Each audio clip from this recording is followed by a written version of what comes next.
1-3, the police are requesting an ambulance to detail man screaming for one. Inside the Irish Social Club at number 19 Park Street, West Roxbury.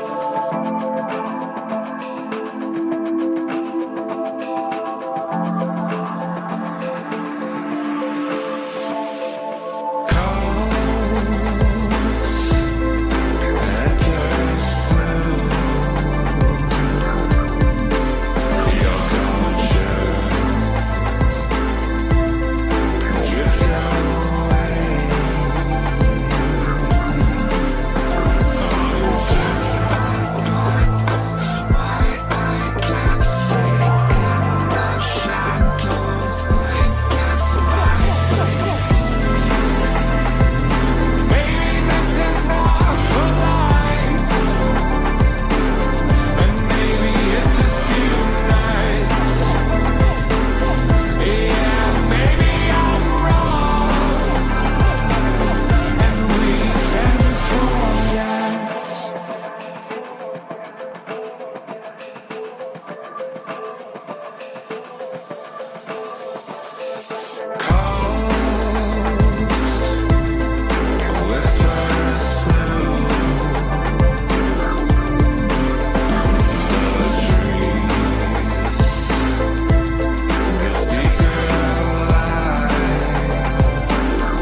gather in this space for magic.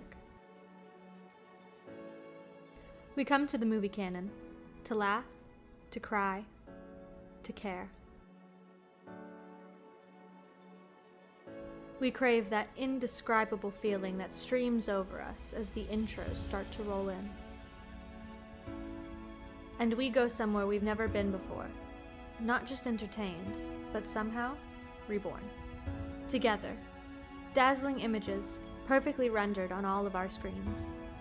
Sound that I can feel. Somehow, heartbreak feels good on a live stream like this. Our vibrant panelists and viewers represent the very best of us. United by our passion for cinema and art, our content is a testament to the power of community, crafted with precision and heart.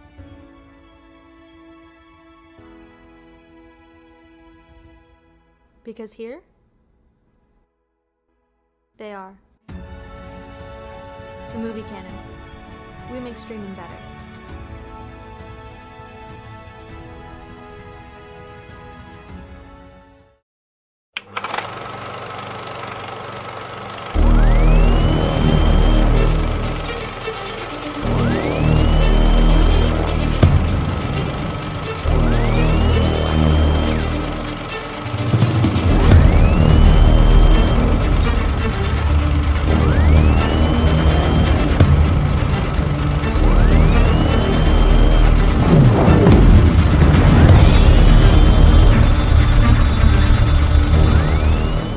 Hi, you're watching the Movie Canon?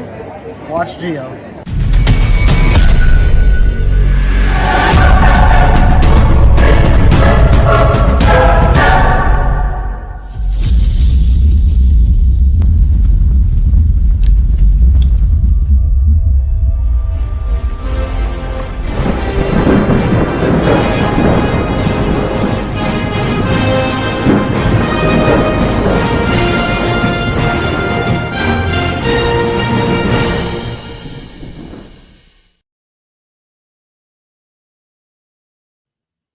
There I am.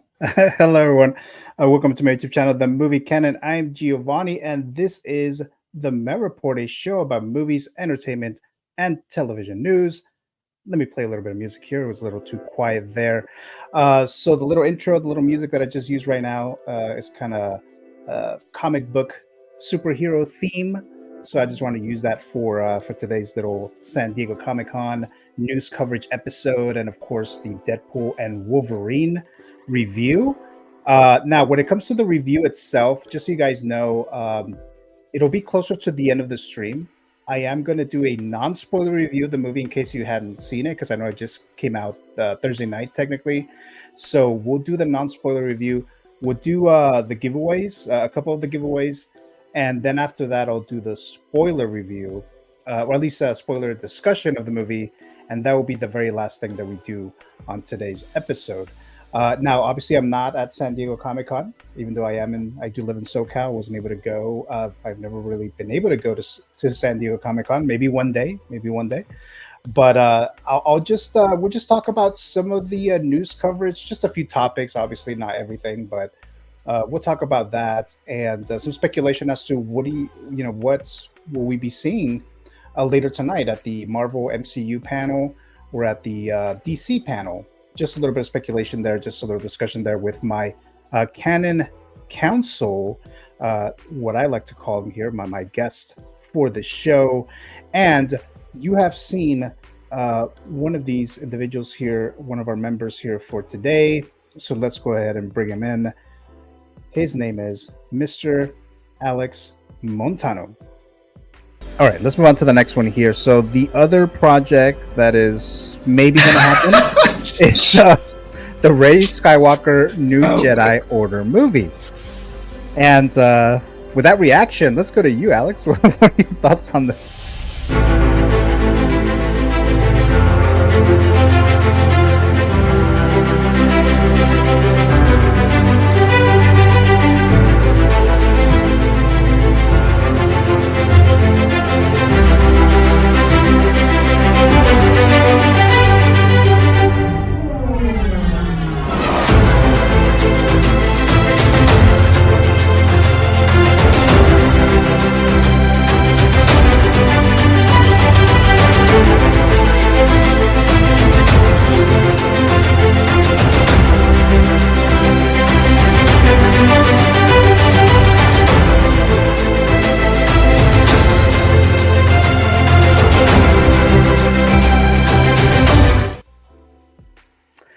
Alex, how you doing? Good to be here, man. I love my intro. Good to see you. Thank you so much for coming back here. I'm laughing a little bit because I did a little update on your intro because I know I showed it to you last week on Figurestock. Yeah. But some of the music that I get is licensed, so I pay like a few bucks to license it. And when I played yours last week, I got like a copyright claim. Oh. And then I was like, what the hell? It's like I paid for the license. I was like, what the hell's going on? And then I went in there and I disputed it. And then I kept seeing it in there. I was like, what the hell's happening? I already disputed. I already provide you proof that I paid for this little licensing fee. And they rejected it. So it's like, I didn't get a strike. But you got a claim. So I just got a claim, which is fine, whatever. I mean, it's not a strike, but it's like I paid for this shit. So it's like, okay. So then I used another song that's similar to it, but and then while I was doing that, I just changed a few little things in there, and then one of the moons in Tatooine is your logo, a little tiny one that I added in there. So like, I'm gonna have to watch that again. All right, so that was funny because I just saw it right now and it look kind of. That's funny. awesome. But what do you use? Epidemic Sound? What was that? Do you use Epidemic Sound for music, or what do you use? Oh, for like the license stuff? Yeah. No, I go to Pond 5. Okay. Yeah, just go there. This sometimes I get that and then I just like dispute it, and then they release it like right away. I have no idea what happened with this one, but Alex, thank you so much for coming back here. Thank you for having me. Like I put in my social media, Alex Montano is back and he'll be coming back until he's 90. So there you go. Yes, like Wolverine. exactly. And my next guest, or I guess final guest here for the show, I've interacted with him several times online, on streams, in person even, but never on the Movie Canon YouTube channel. So let's go ahead and bring in Mr. Jay Feezy. How you doing, Feezy? Good. Sorry, I just realized I was still on mute. What is up? Oh, what is up? Yeah, man, first time to be on here. I'm stoked, man. I know it's been a long time coming. We've been trying to get our schedules synced up, and man, now I'm able to. So I was looking forward to this one. Thanks again for having me on and for the invite. And of course, Alex, always good to see you, man. Always a pleasure. And I'm trying to remember the last time all three of us were together. I think was the Battle of Budapest. I think it was, AKA the 3-hour streaming of The Exorcist. Oh yeah, yeah. It was for it was the anniversary too. What, the 50 year when they re-released it? Yeah, 50th. I think it was. Yeah, on my Feezy's Media channel. But, December last year. Yeah. Yeah, and definitely appreciate you guys for joining me on that, because you guys are troopers for sticking that long talking about one movie. So it was fun. It was super fun. It was. It didn't feel like it was 3 hours. I was like, damn, it's been 3 hours already. Damn. Yeah. No. Right. Yeah. Same. I was just like having fun just talking about all this stuff. Yeah, you're right. It just flew by. So, but yeah, thanks for having me on, and I'm looking forward to the show, man. It's been a crazy week, and the weekend just started. Oh yeah, definitely. But again, thank you so much, Feezy, for finally making it here today. Very excited to have you guys here, and let's go ahead and bring in or let's do the live chat actually here. I think I see a few in there, not that many, but I see a couple in there. Storm, Enchantress, Miss Storm, dropping by, saying hi, all. Hello there, Miss Storm. Thank you so much for being here. Hey. She's kind of like a regular on the Met Report, mainly here. Sometimes you'll see her on the Figurestock, but thank you so much for being here. And then of course, Mr. Feezy warming up the chat, and Chris Chong. Oh my God, that intro was everything Nicole Kidman wishes. All right, so yeah, exactly.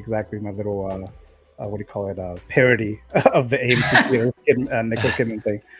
Thank you so much, there, Chris Chong. What's up, guys? Says Mr. Kenny Lang. Thank you so much, Kenny Lang. And I also see Mr. Kenny Lang in my live chat a lot, often as well. So really appreciate it that you keep coming back here. I know you have other stuff that you could be doing or watching other streams, but thank you so much for being here.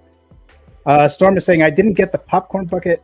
Think knowing my theater only had a couple, I was there not 3 minutes after opening. Actually, that was my sad story as well. I wasn't able to get a single Deadpool and Wolverine popcorn bucket, and I was kind of like talking about it on my streams. I was going to try to get one or get a couple of them. I was even going to do a giveaway for one of them if I was able to get two of them, but I got zero. So there you go. So I mean, like I went opening night, 7:15 p.m. showing on Thursday, and they were already gone. So, so I think you probably had to be the like really early, like maybe as soon as they open on Thursday is what I'm guessing, because they were gone. Let's see. Chris Young saying hi to Alex. Waves and Yukio. So yeah, so there you go there. Okay, so it looks like we're all caught up in the live chat. And as I mentioned earlier, and I've posted this on social media everywhere, so I am doing a giveaway, the Funkos giveaways that I've been talking about for a while. So I'll be doing those. It'll be one of them will be in the middle of the stream, and the rest, the remaining two, will be towards the end of the stream, right before we do the spoiler discussion of Deadpool and Wolverine. So definitely keep an eye out for that. Let's see. Storm says same 3:45 showing on Thursday. Yeah, so they were sold out as well. Looks like we're there around that time. Okay, so let's go ahead and begin here. Now, Mr. J. Feezy, I know you've seen several seasons of The Boys. I believe you said that you're not caught up with season 4. Now, I don't remember if you mentioned that you haven't finished it or you just haven't even started it. But what are your like very quick thoughts on just The Boys in general from what you've seen? Yeah, I think it's just one of those shows. And sorry to clarify, I have not caught up on the latest season. I think that was season 5. Season 4. Season 4. Is it 4? Okay, gotcha. See, I don't even know where we're at. Yeah, season 4. But so yeah, I haven't started that, but I did watch it all the way up through season 3, and I think it just got better and more crazier and wilder as the season went on, as episodes went on. But yeah, I really enjoyed it. It was cool. It's been a minute though since I saw the season finale of season 3. But yeah, that was a crazy one too. So I really enjoyed it. Yes. So we have this announcement. It actually came out yesterday that they are doing a like a prequel series set in the 1950s. Soldier Boy is supposed to be in that show. And they're going to bring in Stormfront. So some of you guys who are familiar with the characters of The Boys, she's going to be in that new series as well. Mr. Alex, just very quickly, your thoughts on The Boys and your thoughts on this announcement of this prequel series. Well, I really liked season 1, and I started liking it less and less with every season, just because they were focusing more on the soups than the boys, and I really like the focus on the boys, and they trying to figure out ways to kill the soups. So yeah, but I'm getting into something that you're not asking. So I'm not the biggest fan. I'm not the biggest fan of. I sent you guys what I saw on Reddit. You mock Marvel on the latest season about like this whole universe building and all this stuff, and yet you go and you start making spin-offs and all this kind of stuff, and that's like. I don't know. Like, I liked season 4 more than a lot of people did, I think. But still, I don't know. I don't think it's necessary from a story point of view. But for money reasons, yeah, do it. Yeah, I mean, I've enjoyed the series consistently. I would admit or agree that the 4th season is not the greatest of the first 3 for sure, but I still enjoyed it thoroughly. I've always found it interesting, the history of Soldier Boy and then Stormfront, and then they've kind of explored it a little bit in The Boys. So I was a little curious to learn more about it as far as how much story they have that has not been already shown in The Boys. I don't know. I will say that I am a bit interested in this, so I'll definitely be checking this out here. But and then obviously they did Gen V. Did you watch that, Alex? Yeah, I didn't finish it. I got bored. Yeah. Oh, you got bored. Okay. Yeah. See, I like that show too. How about you, Feezy? Did you watch Gen V? Same. I started it. Wouldn't say I got bored. I mean, there's still some interest. There was other stuff that took priority. Like, you know what? I'm not fully invested, so maybe I'll come back to it later. But I started the first couple episodes. So there's still hope for it. I don't know. We'll see. So, yeah, it's not bad. It's just that it's like I'd rather watch something else. Yeah. Okay. So let me read what Screen Rant. This is from Screen Rant here. It says the universe of The Boys is expanding once again with the announcement of a prequel spinoff, and there are already a ton of exciting details about Vought Rising. So that's going to be the name of the show. taking viewers back to the earliest days of the evil corporation. The new prequel will explain the origins of Vought and explore the development of the franchise's notorious Compound V in the wake of World War II. Though the new series will take a step back in time, familiar faces like Soldier Boy, which is played by Jensen Ackles, and Stormfront, Aya Cash, are returning to anchor the new chapter in the Boys saga. And I believe it was on Figures Talk. Yeah, I'm pretty sure it was Figures Talk.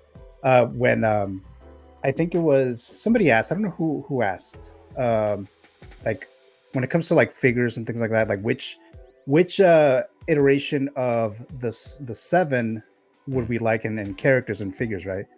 And I said the one from season 2 that had Stormfront, because I thought Stormfront's character was pretty interesting. I mean, she's like pure evil and stuff, but I thought she was kind of interesting. So I'm kind of excited that she's coming back. Like I said, I don't know how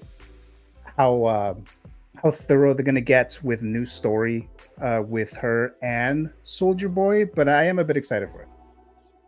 Any other thoughts on this announcement here? Yeah, from what I remember, you guys have to remind me, but when Soldier Boy when he came back, you know, a lot of people were just talking about like how much of a dick he was, I think, right, and how mean he was. So, you know, and I can't remember how many flashbacks, if any, we got from his past, and so it'd be really cool to see, you know, what he actually did. I'm sure that would be like make for some good show, right? And who was at that time, I'm guessing there wasn't anyone able to stop him. Hence why I can't remember, did they freeze him or something? Like they just, right? And so it's like it had to come to that. So I'm just wondering like how, you know, how that played out and how that happened. But yeah, I'm curious as far as Stormfront. I guess I would prefer to kind of have her be kind of like in the background, because I didn't think her character was that great in my opinion. But yeah, unless they like kind of hyped it up a little bit, or they added some other extra tidbits that we weren't aware about, that we weren't aware of in the past, that could be cool. There's some potential there. Mr. Chris is saying I'm just stoked to get more Soldier Boys. So like the big Soldier Boy fan. Chris Strong saying, I never got to watching The Boys. Heard it was really good. The only thing I watched was that scene in season 3, episode 1. Okay, I think I know what you're talking about. So I think I know exactly which one you're talking about. But yeah, so again, a new prequel series, well, a new spin-off, I should say, a new spin-off series from The Boys. I didn't say exactly when it'll come out, but season 4 just wrapped up for The Boys. Season 5 is supposed to be the last one. And I'm assuming maybe sometime after that, they'll start this spin-off prequel series is what I'm guessing. But I guess we'll find out there. Storm saying, I hope that whoever Jared Pad's character in season 5 is involved. Yes, so we got that. All right, so I think we're good with this particular topic here. So let's move on to this reveal. So this is going to be the DC Studios logo under James Gunn's direction, and I forget the other guy's name. The other guy who's actually helping him. So this is what they reveal. Like I said, the panel is not till later. I believe it might be around 4 p.m. around there, because the Marvel panel, I believe, is at 6. And I think it's all the way till like 7 o'clock. I think it's only an hour for the Marvel one. So this is what they have revealed so far. I mean, there's not much for discussion here. I mean, it's just a regular DC Studios logo. I wasn't, blown away with it, unless you guys are and you guys want to talk about it. But let's talk about this very, very quickly here. So, of course, we know that the very first movie that's coming out from the James Gunn new DC Studios is Superman, formerly known Superman Legacy. So now it went back to Superman. And this is the photo that they showed a few months ago. So I'm sure they're going to talk about this. I know that they started filming this movie back in February, or like late February. And I believe they're about to finish filming, or maybe they just recently finished. So this is what we have here. And this is another picture that we saw not too long ago, maybe a couple months ago. Again, Superman under James Gunn's direction there. I am a bit excited for this new iteration of Superman, or at least this version under James Gunn. He's done great stuff, with Guardians of the Galaxy. I really like his Slither film. Big fan of that one. So we'll see how that one turns out. I'll throw this to you, Mr. JFeezy. What are your thoughts on this? I guess not announced it, but just the simple fact that James Gunn is doing this Superman. Any thoughts on that? And then any speculation that you might have for the DC panel that we have later today. Yeah, real quick, I was gonna say the reason I was laughing earlier in that previous photo is because I just remember all those memes that came out. Oh yeah. And then now every time I see, and every boots? time I see that one, like the unedited one, with the beams in the back, I always just think like Goku and Vegeta are fighting in the background while Superman is putting it, just because the way it looks just funny. Yeah. But no, to answer your question, yeah, I try to keep an open mind in general about things, and I'm like you, I'm a fan of James Gunn, of his movies, right? The movies he's directed and the shows, obviously Peacemaker. So I have some faith that he can he'll do a good job, because I think he's one of the few directors that can balance comedy and drama / action pretty well, right? We've seen it multiple times, and some of them might be on the fence. And so I know people are like, well, that was him being a director. I don't know how he is like calling the shots and being like the, taking the lead of a whole studio. Right. But I don't know. To me, like I kind of just take it as, and I made this kind of analogy before, like in any career, right? You want someone who has experience, like quote unquote, on the field and what they do, right? You don't want someone kind of just sidestepping in from, a different or adjacent type of career, right? You want someone who knows what they're doing. So he's just going up from having that experience to now, calling the shots. And so I think he's going to do a good job. But we'll see. I'm just saying open-minded. So I'm curious to see how his portrayal of all these characters. And it seems like, it's going to, for as of now, they're going to be consistent, right? I think that's part of one of the difficulties that DC had before, is just the inconsistencies between portrayals of characters and like not a cohesive universe. Obviously, we keep talking about that and them trying to catch up with the MCU and stuff. So maybe, I don't know, this could work. We'll see. But at the most, just kind of low expectations, right? And then you can't get disappointed, like MJ says. Oh yeah. Yeah. So if you what she say, if you always expect disappointment, you can't be disappointed. So I wouldn't go that far. I'm not that cynical, but still, like, open mind. Yeah, I don't know. And so as far as speculation, I don't really have too much speculation, because honestly, I'm not like really big into DC, just kind of like the main characters. So I'm not really like, I never read any of the comics or anything like that. The most I have was just animated series, Batman and all the movies, of course, the older movies, the Nolan, the Keaton movies, the Tim Burton movies, right? And then the previous Superman. So, but I wasn't really like super huge into DC. So I'm looking forward to them. I'm curious to see how this comes out. Yeah, I know you mentioned that, how James Gunn would do with this movie now that he's also head of a studio, right? Mm-hmm. So I'm definitely very curious about that too, because it's like, well, yeah, now he has all these other tasks that he didn't have to do before. Right. I guess it does help that he has another head of the studio, I guess. I think it's Peter something. I really need to find out what There you go. Thank you, Alex. I always forget his name and I always say the other guy. But yeah, so I mean, there's another person there who's also, running the studio. So that will definitely help, I would think, but still, I don't know. But I am kind of expecting quite a bit from this movie, but I guess we'll see there. But Mr. Alex, what are your thoughts? I'm excited for this movie. I'm one of the people who like DC characters more than Marvel. So I think Superman actually needs a good movie. It's been a while and it needs the respect and love that other characters have, like it sucks. Like Man of Steel wasn't a bad movie, but I think that he needs to be center stage again, because he's an awesome character. And James Gunn, I think it's the right guy, because he knows what made Marvel successful. He knows how to move things around. He knew what Feige did to make everything work. So I think he's the right guy to run the studio. And I think it's a smart idea to start with Superman, because I don't know if you guys feel that way, but I think that a lot of people lost interest in Superman because he's invincible, because everybody feels like that he's not an interesting enough superhero in 2024 right now. So I'm looking forward to see what he does, what villains he's gonna bring into the movie. I don't even know. I think they already announced that, but I don't remember. So I'm excited. I'm excited for this movie, and I like the suit. Yeah, I think that's some of the hurdles when it comes to just the character alone, Superman. Mhm. That he is so powerful. That's like, okay, well, what is going to be his challenge? Yeah. How are we going to find this interesting? He can do basically anything. Yeah. Of course, there's the whole kryptonite thing, so that obviously that plays into that. If they didn't have that, then that would be like a really boring character. At least they have the kryptonite in Yeah. this character, because that would be like, okay, well, why are we watching this? So you can do it whatever you want. So that's not interesting. But yeah, I'm sure he has something under his sleeve. James Gunn, I'm confident he would do very well in this film. Like I said, I think they're about to finish filming. If not, they stopped filming already. Or, I'm sorry, finished filming.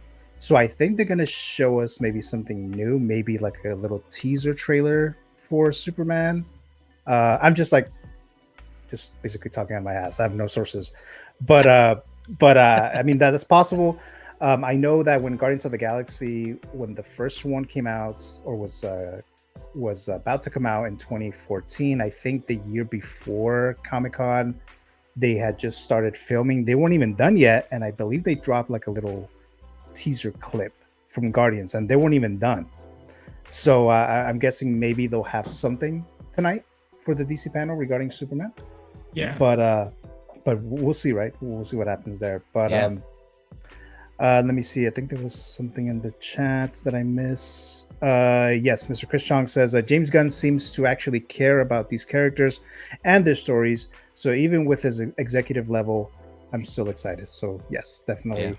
And I agree. another example of that would be the Suicide Squad, or what is it called? Oh, There was the Suicide. The Suicide Squad. Yeah, Yes, that's yeah. what he called it, and that was 10 times better than the 2016 version.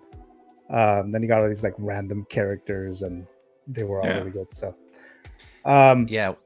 Real quick, sorry, I was gonna add too. I just remembered I recently saw Brightburn, and I know he didn't direct that one, but he produced it, right? So I don't know. I'm sure he had some shots on that one, but that's another type of scenario, right, where he was a little bit higher than a director, right? He's kind of had that. He has that experience going from, for like, maybe he had some input or something and some guidance on that. I don't know. I don't know how involved he was, but that's kind of another role that he had that you can put on. And that movie was actually good. I really liked that movie. It was. He wrote that. I think he wrote that. I think he did. Write it. Yeah, I was looking at the credits here. The only ones that I see are Brian and Mark Gunn. Maybe he was uncredited on that. I don't know. Okay. Maybe. Yeah. I think he might have been involved with that, but I'm not totally sure. But okay. But I know he was a producer, and I believe he might have like actually pushed it to get it done, to get the movie made and stuff. But I did like that. I definitely did. He produced it. Yeah. Yeah. Yeah. Chris Chong is saying, speaking of Guardians, the first film turns 10 in 5 days. That's right. It came out in August of 2014. Yeah, that's right. Wow. Happy birthday, Guardians. I remember I didn't want to watch that movie when it Me came too. out. I was like not interested at all, and I loved it.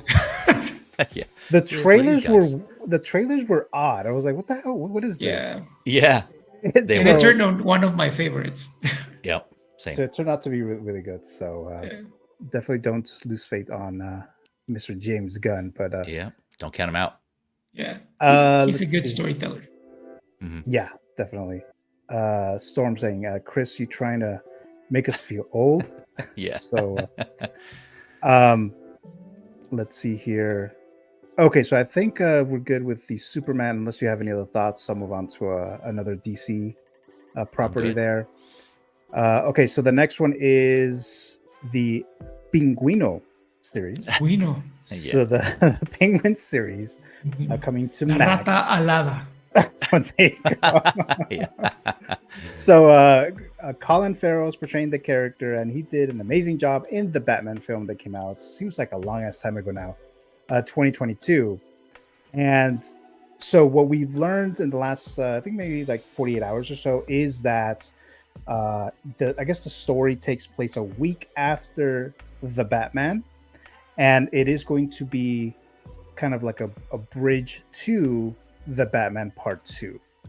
So it looks like that's where it's going to be in, as far as in this Batman universe, this Matt Reeves universe. This is where this is going to stand or take place in. I am super excited for this. I don't know why Max hasn't actually given us an actual premiere date. They keep saying, oh, it's going to be fall, and then they said it's September, but we still don't have a date, unless maybe they'll drop it later tonight, maybe under the DC panel, and they'll say when it'll actually premiere. But it's supposed to be September of this year, so it's coming up. It's definitely coming up, and I'm pretty excited for this. So, and then we have to kind of like enjoy this, because the Batman Part 2 now is not going to come out till October of 2026. So we got a long way to go still. So, Mr. Alex, what are your thoughts on this? I'm really excited. I love the Batman. I love that grounded, real version of the character. I love the Penguin. I'm excited. It looks dark. It looks different. I appreciate that. And man, like, I can't wait to see this. Like, I love Batman. So anything that you give me, even Batman and Robin, I'm gonna watch. Yeah, it looks very Sopranos like. I was like, this is damn Sopranos with possibly Batman in there. Two things that I like, right? Is both of those things there. Any other thoughts on that, Alex? No, like I'm just excited for it. Like, it's been a while when they announced it. I'm sad that they are not making that the other show that we're gonna make with, what's his name?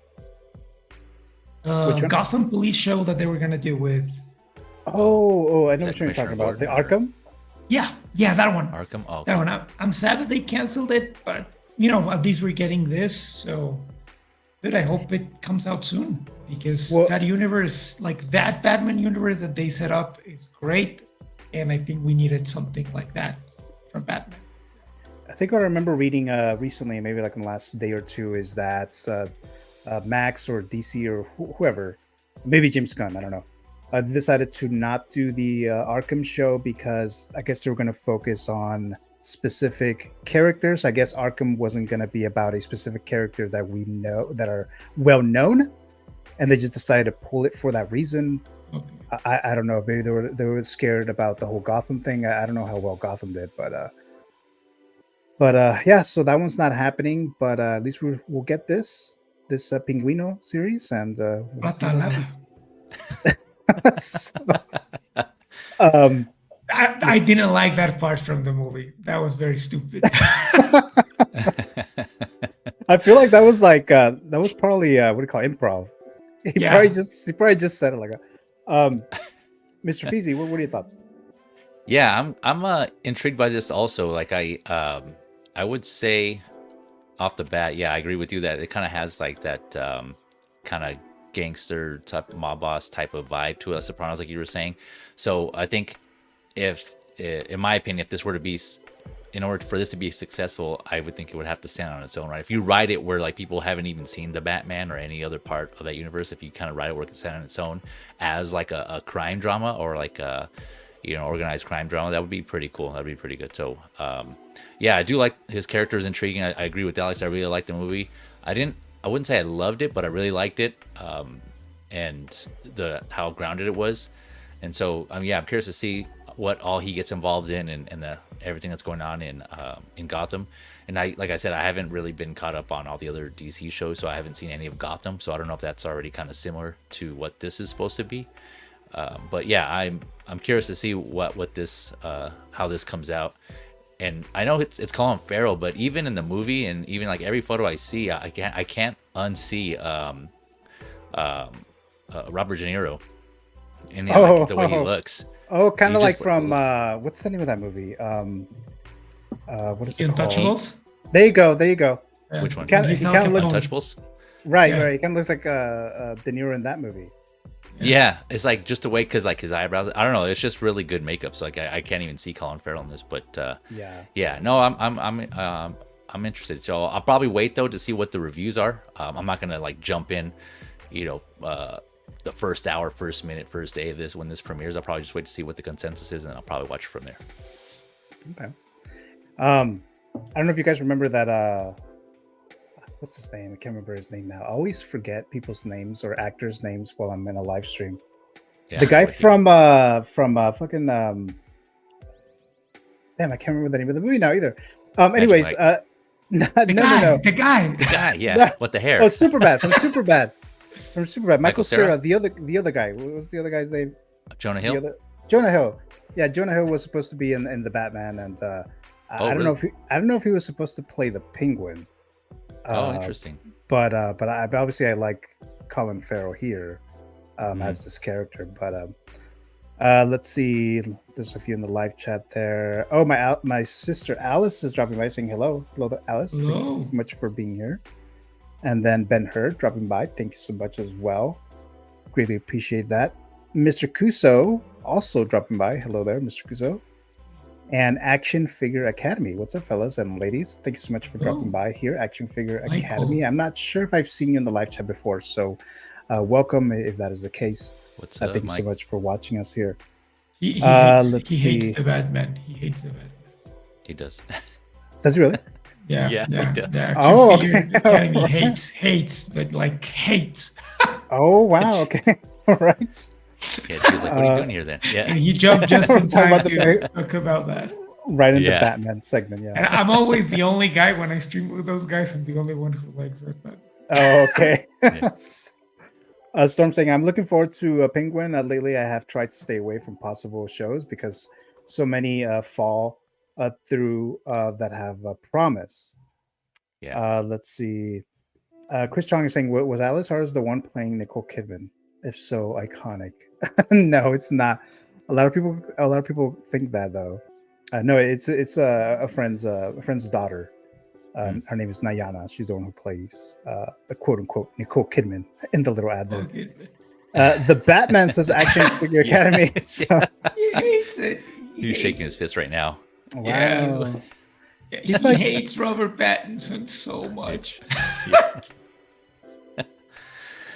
Well, I mean, Batman is like my favorite character of all time.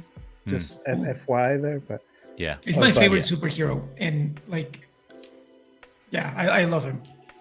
but you're good though. Action Figure Academy, you're good though. So Yeah, he likes He likes Batman. He just hates the Bat. that version. Yeah. Oh, Yeah. okay. Pattinson's iteration. yeah, okay, okay, yeah. got He's it, like got it. Pattinson's. Yeah. All Your right. sister watched Jurassic Park. Oh yeah, she did. She told Yes, me. It says Alice. also, yes, she did. So because she asked me if I could go, but it's like, well, she lives in Orange County, so it's like an hour away, and then I work the next day, so I wasn't able to go. But she went earlier this week. What do you think? watch What do you think? Jurassic Park, yeah. And then she says at a theater. So yeah, it was Oh, at a nice. theater. I have not made an appearance on Gio's channel in any way yet, she says. Yet. Yes. So just let me know, Alice. You know how to reach me. So I haven't gotten a Yes. phone call or a text about you Yeah. joining the channel somehow. But You gotta hit up her agent. That's why.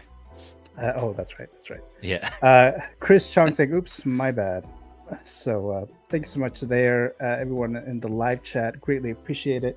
Any other thoughts on the Penguin series before we move on to the next one, the next segment? I hope Robert Pattinson makes an appearance. Not a thought, but I would like to see that. Yeah, it'll probably be like a very quick. Yeah, just 2 seconds. 2 seconds. Like his back or something. Yeah, something his like back. just have him there. Just have him there so people know that it's while he's there. Yeah, in the same time. Yeah, timeline and so people universe. get like Mike get angry because he's gonna continue playing the Batman. He just stops watching it. Yeah. Right. Alice is saying, "I didn't know it was so stressful. I want to read it now, though." I'm talking about Jurassic Park. The Oh, book is wow, pretty okay. good, and it's very different from the movie. Like, Yes, a lot of characters Yes. do different stuff, so you are gonna enjoy. It's like a completely new experience if you read it. And certain interesting. characters, certain things happen to certain characters in Yeah. the book that don't happen in the movie. Yeah, Oh wow, I didn't know that. And I have the book, Alice. If you want to borrow it, let me know. But I do have the book. it's a fun book. It's a fun book. Like you can understand why Spielberg didn't make certain choices because they were a little too much for a Yeah. PG-13 movie. Yeah. I know exactly what you mean right there, but Yeah. So right. So let's see here. Okay, so I think we have another comment here before we move on. Oh, Action Figure Academy say Pattinson is a skinny runt. Okay, good thing I read that right. Yeah. A skinny runt. Yeah, you see? You see? So there you go. He hates him. I like Pattinson. I Me too. liked his his Batman. I did like it so. And I love that actor. Like in The he's Lighthouse, he's wow. good. Yeah. Alice says, "Bring the book later so I can pick it up." All right. So, okay.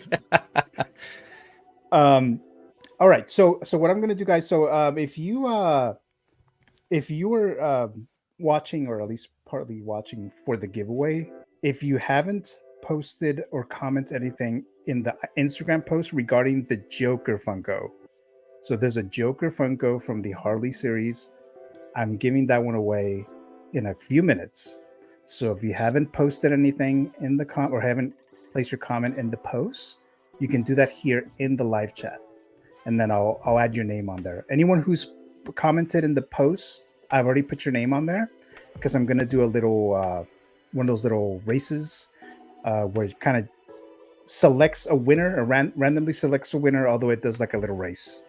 And then I'll show it to you guys there. And then whoever wins that, if you're present and then you have an address within the United States and you're a subscriber or following the Instagram page, then you will be the winner of this Joker here that you see in the picture. So we'll do that in just a bit. I'll give you guys a little bit of time if you haven't done that on Instagram. If not, put it in the live chat. Okay. Go. So let's see. So I believe we might be done with the DC version of it. So let's start with Marvel. So that's Kevin Feige. He's I don't know if this is San Diego Comic-Con. Maybe it is. Actually, I don't know when this is, because he does have the Deadpool and Wolverine hat. I think they skipped SDCC last year, if I'm not mistaken. So I don't think that's from then. But Storm is adding her name in there. Okay. So again, the panel is going to be later tonight, I believe 6 p.m. Pacific time. So we'll get some news there. Just very quickly here, if you have any kind of speculation at all, Alex or Feezy, what do you think we'll hear tonight? Alex, you want to go? Go. I was thinking, right when you asked that, my first thought was, I know we've been getting rumors that Robert Downey Jr. might play Doctor Doom. So I don't know if they might reveal their updated MCU phases, like the next ones to come, or their next major timeline or storyline or arc, I guess, if you want to call it, saga. Or I don't know if they're going to keep, obviously we had, was it Kang's Dynasty? Is that what it was? Kang Dynasty, the fifth Avengers movie. Yeah. And then there was Secret Wars, right? Secret Wars. So, but I don't know if there's going to be some updates or edits to that, or what. Secret Wars probably can stay as Secret Wars, obviously, because you get Doctor Doom. If this is true, that's just rumor. He could probably still be part of it. The Kang Dynasty part, I don't know. They may have some. That could still be the same. So I don't know. I think we may see some updates to that whole thing. I don't know. We'll see how it goes. The whole Avengers build up and accumulation. I think they have to at this point. I'm pretty sure we'll hear some kind of update about Avengers 5, and I'm positive Secret Wars will remain the same. Yeah. Watch it be some X-Men versus Avengers, some shit like that. Alex, how about you? I think he needs to show something from Fantastic Four for sure.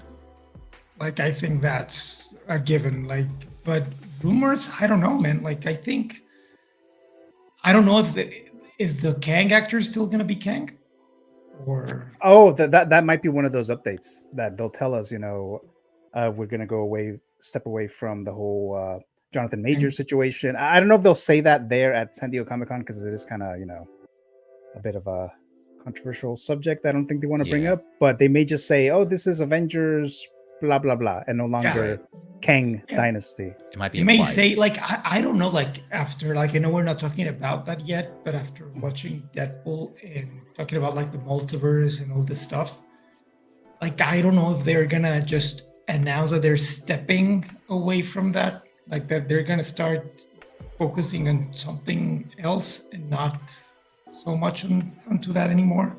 Mm-hmm. I'm curious, like, I wish they actually didn't announce so many projects and focus more on specific things, just to get people excited for 2-3 projects, and then a couple years from now, start announcing the whole big picture. But I don't know. Yeah, because I know Bob Iger, the CEO of Disney, I know he mentioned when he came back after the what's the guy's name? Chapek, Bob Chapek. So I know that he mentioned something about that they're gonna cut like some of the projects that they were intending to do because the MCU hasn't been doing well, right? It just hasn't been. Yeah. And it's just costing them a shitload of money, and then so it makes sense. You cut some of that stuff out. So maybe we won't see like this huge a list of like a slate like we used to. MCU keeps dropping like this is coming, that's coming, this coming. It may not be like that this time. I'm pretty sure, like you guys have mentioned, Fizi and Alex, about the Avengers situation. I'm pretty sure they're gonna say that it's probably not gonna be Kang Dynasty anymore. I know there's been some talks that, or some rumors that the Russo brothers are actually gonna come back and direct these 2 Avengers movies. Maybe they'll confirm that tonight. Maybe they'll say, yeah, it's gonna be them, and then they'll show up on stage and say, these are the guys, they're gonna do this, and then they'll release, or they'll show us Avengers 5 is called this, and then of course Secret Wars. As far as any other ones, I heard something about Nova something. I'm not familiar with that at all, but I heard something about a Nova character movie of some sorts. Nova Corps. I think that might be it. That might be it. That sounds. I think. Yeah. And then I also heard something about maybe Shang-Chi, maybe a sequel to that. So we might see that. Because I did like that movie. Did you like that, Alex? No. No, you didn't. Oh, you didn't like it. Okay, I mean that's why you were laughing. I want more Shang-Chi. I actually really did like it. Did you like it, Fizi? Yeah, I was gonna say I'm with Alex. I mean, I didn't hate it, but I thought it was okay. I was really surprised by like how, obviously to each their own, but like just how popular and like how a majority of people liked it. I was like, wow, I don't know. It wasn't really my thing personally. So I like the first half before they went to this weird place where everything looked like being in mushrooms. So like I didn't like that. But the way the characters behave at the beginning, like with Aquafina, I thought it was funny. But no, not a fan. Not a fan. Okay. Yeah. I'm sure we'll get something maybe tonight about a sequel. Yeah. But we'll see what happens there. Action Figure Academy saying, have you seen Deadpool yet? Yes. Yeah, all of us have seen it, right? So we'll do a non-spoiler review in this stream a little bit, and then at the very end we'll do the spoilery discussion of the movie.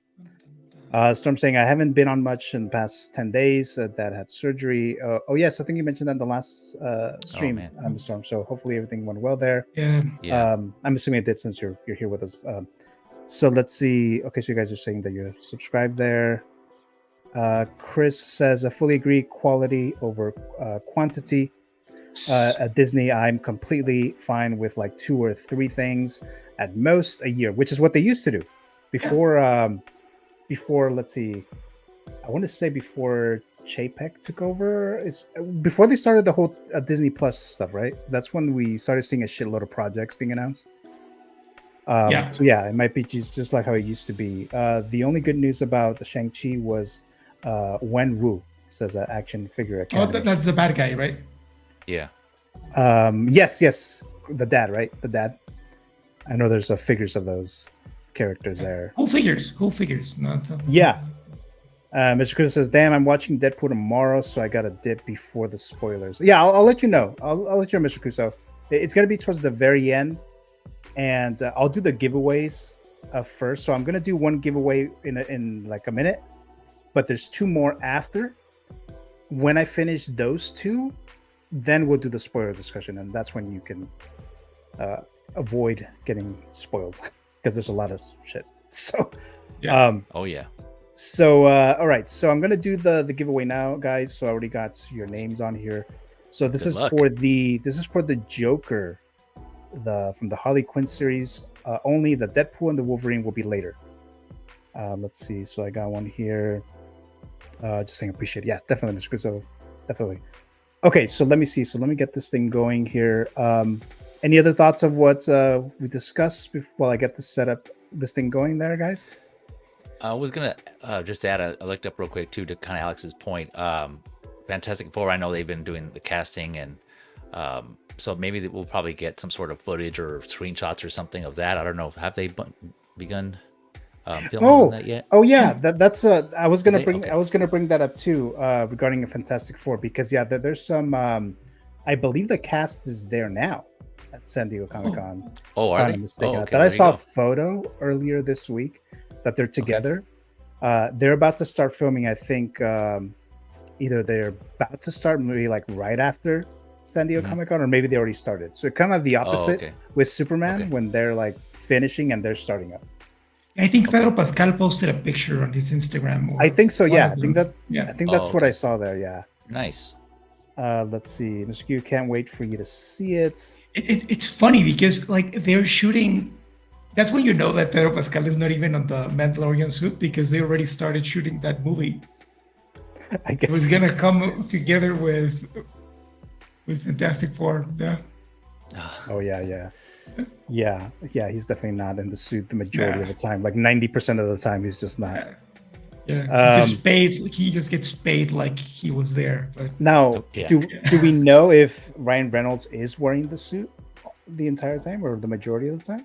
I worked on the first Deadpool movie, Oh, okay. and he was wearing the suit. Not most of the time, but he was wearing it.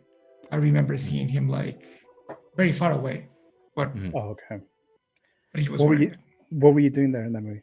Oh, dude, I was putting lights and pulling cables. Nothing big. Oh, okay. Nothing big. Yeah, I was a lighting technician. Oh, So, okay. yeah. But you're in the set there, so that's cool. Yeah, Yeah, so cool. yeah. Yeah. Yeah, it was let's see. one of my first big movies. Yeah, it was fun. Okay, Nice. so we got to talk about later what other movies you've been on the Yeah. set, Alex. But we'll talk about that a little later. Okay, so here we go, guys. So I'm showing this. Hopefully, you guys can see this. Oh, actually, let me actually put it up there. Okay, there you go. So again, this is for the Joker. This is for the Joker Funko.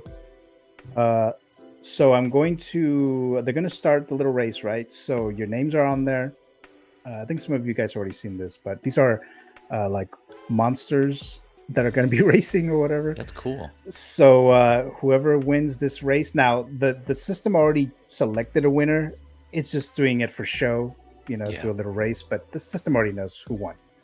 It just randomly selected. So if you commented or you commented in the live chat, your name's on here. So we'll do that here. Remember, it must have an address within the US, okay? Because I won't be able to ship out of this country, at least it'll cost me too much for me to do that. So let's go ahead and get started. So here you There go. we go. That's. Gojira. A minute Go, and Gojira. 30 seconds. So I didn't know. I saw the duck one. I didn't know they have. You can do it this variation. That's cool. yeah, they have some other ones. So for the other giveaway, I'll do another Yeah. different themed one Okay. because they have like Is that robots. They have like Yeah, I little was gonna robots. say it's AT right there or ATST, ATST. Yeah, nice. Yeah, So let's What else see. is in there? like a white King Kong, like a Wampa. Oh yeah. So we Oh, got- Wampa. Yeah. So we got like a minute. So you guys are in there. So whoever wins the race wins the Joker Funko Oh, man, here Pop. we Now go. again, this is not the end of the stream, guys. There's still two more towards the end of the stream. So I just wanted to drop like one in the middle of the stream. So again, this is for the Joker Funko from the Harley Quinn series. So let's see who Oh, wins. man. We'll see who wins. Run, Marshmallow Man, run. Let's see. Ben Hur says, I can't tell. Am I on there? You should be on there. Let me see. It looks like he's combined with Reyes Jr. I don't know. Is that him or is that supposed to be? I can't tell if it's two separate or one combined one. Oh, I can't even tell there. Right here towards the bottom says Reyes Jr. Ben Hur 1977. Oh yeah. It is. So if that's the one, that's correct. So let me see. Let me Okay. just double check Oh, that is the here we go. case. Yes. Oh, T-Rex out of nowhere. 4, 3, 2, 1. Storm. Oh Rex! shit, Storm. Storm. Okay, Storm won. Oh Okay, damn. Brr, brr, brr, brr. Storm. Well, congratulations, Miss Good job. Storm. You won the Joker of Funko. I like everyone's all sad. They're like that T-Rex is just Yeah. hanging his head down in his little arms. We should. Oh, we should yeah, that's bet on, right. we should bet on the next one. Oh yeah, yes. you're gonna do that. We You're can, gonna we, do can, that. we can bet the NRD of a figure or something. Whoa. Yeah. Okay. Alex playing for real. Yeah, I know. But Mr. Ben Hur, yeah, your name is on there. It's just I forgot that you have like a really long, like there's another name in there, and then there's Ben Hur in there. But yes, you're definitely in there.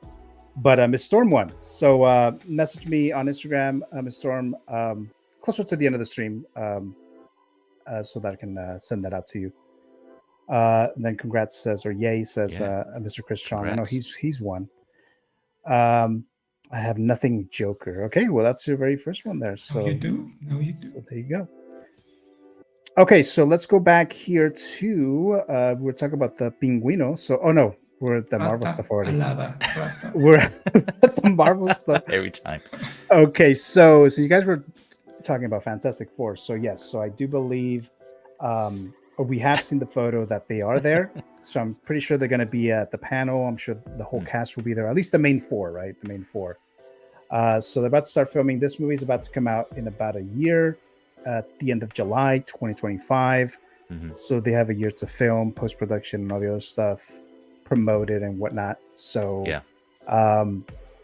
And then we also have the Captain America. I was going to say Captain Marvel for some reason. Captain America: Brave New World. I don't know if they're actually gonna. I'm guessing they will talk about it or bring something up regarding this because the movie's about to come out. Yeah. Early 2025, like February. Yeah, I think it comes out on February. I think Valentine's Day or something like that. Oh, you're right. So romantic. Yeah, that's why we have this Red Hulk. Yes. Yeah, exactly. For the Valentine's Day. Harrison Ford, the most romantic guy on there. Exactly. That's funny. So yeah, Captain America. Just very quickly, have you guys seen the trailer for this? Yes, sir.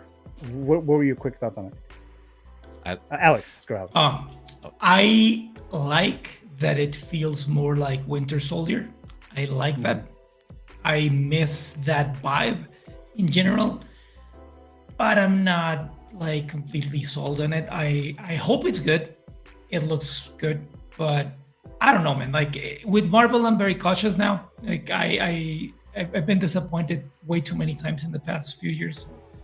But it looks good. I think it's a good chance to, bring back the excitement like Deadpool did. Yeah. Yeah, most definitely. It does look more grounded, and you know how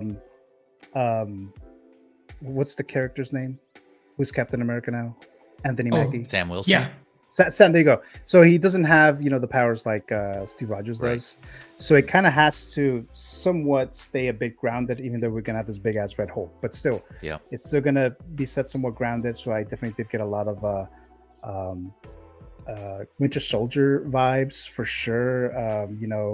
The trailer looked good. So we'll see what happens there. But Feezy, did you guys, sorry, before, go ahead. Did you guys like Falcon and Winter Soldier? You know what? The series, I wasn't that much of a fan. I watched the whole thing. I did watch it weekly, as it was being released or as it was premiered. But towards the end, it kind of didn't do it too much for me. I actually really like that. I think that might be my favorite latest Marvel show. I haven't seen it since it was released, but I think up towards the end, it was kind of like I think it could have been written better, but like they were pushing an agenda there towards the end. But overall, I really liked it. It was good. Yeah, it was my favorite too until the end. But I think they were on the right track, and then it went to shit. Right here, Alex. Right here. Yeah, man, everything went to shit. Yeah. Although, what was the name of that series with Samuel Jackson? That was also Secret Invasion. Oh, that was horrible. Yes, man. that Secret was Invasion, yeah. That was pretty bad. It was kind of grounded, but yeah, that one was probably the worst finale of probably anything actually. So that was unfortunate. Yeah. Mr. Chris Chong saying I'm also on the fence with a New World Order. It does remind me of that movie. What was that called? The one where terrorists attack the White House.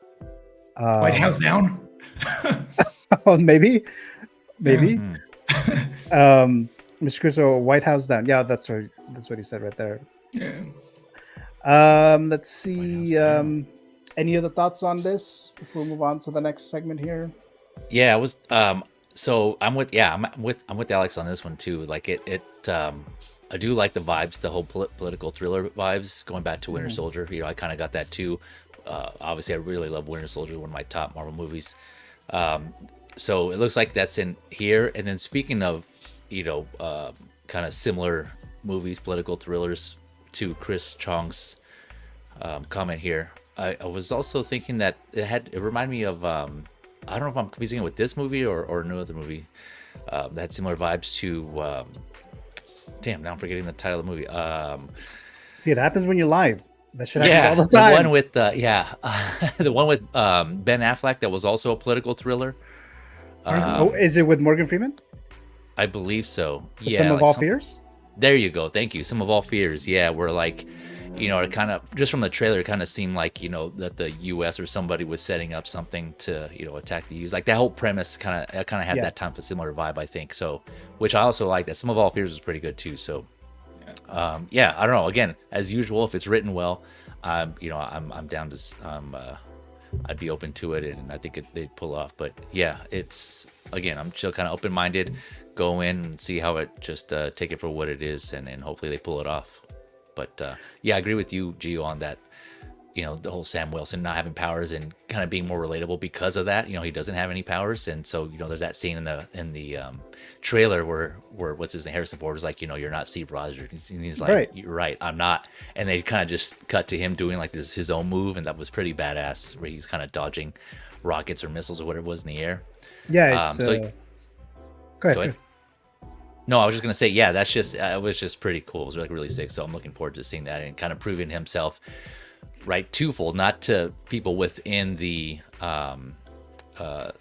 his own universe right in that story, but also to the audience as well, right? Because we've seen him in Falcon and Winter Soldier, but that was kind of more a transition. Here, it seems like he'll already be he'll have been Captain America for a little bit already, and so he's already you know, kind of put his stamp in there as that role. So yeah, I'm curious. It has potential. It has potential. Yeah. And I think they needed to go back to this and not the fantasy world stuff, because I think that really didn't work out for them. So. Jab. Yeah. Well, like I said, I ultimately didn't like Falcon Winter Soldier as much as I was hoping I would like it, but it's kind of like the contrast that we talked about earlier about you know, Superman being this very super powerful character, and now we have Sam as the Captain America who doesn't have superpowers. Yeah. So it's kind of like there's more stakes, like there's more stuff that could happen. He really is more at risk at something happening to him, or just in general. So I guess there's that kind of like contrast there that's a little different. Yeah, for sure. Let me see. I think we're all caught up in the live chat, if I'm not mistaken. Oh no, here we go. Action Figure Academy says Jack Ryan. Yeah, it's kind of similar to that. I don't know if you guys seen the series with John Krasinski. I kind of like it. I like the first 2 seasons, and I think they did a third one. I didn't watch that one, but I didn't actually read it here. Chris Johnson, Agents of S.H.I.E.L.D. will always be the #1 Marvel series for me. I've never seen it. Same. I've never seen Agents of S.H.I.E.L.D. I don't know. It didn't really grab my interest, to be honest with you. I was like, I don't really care too much. But I heard some people really like it.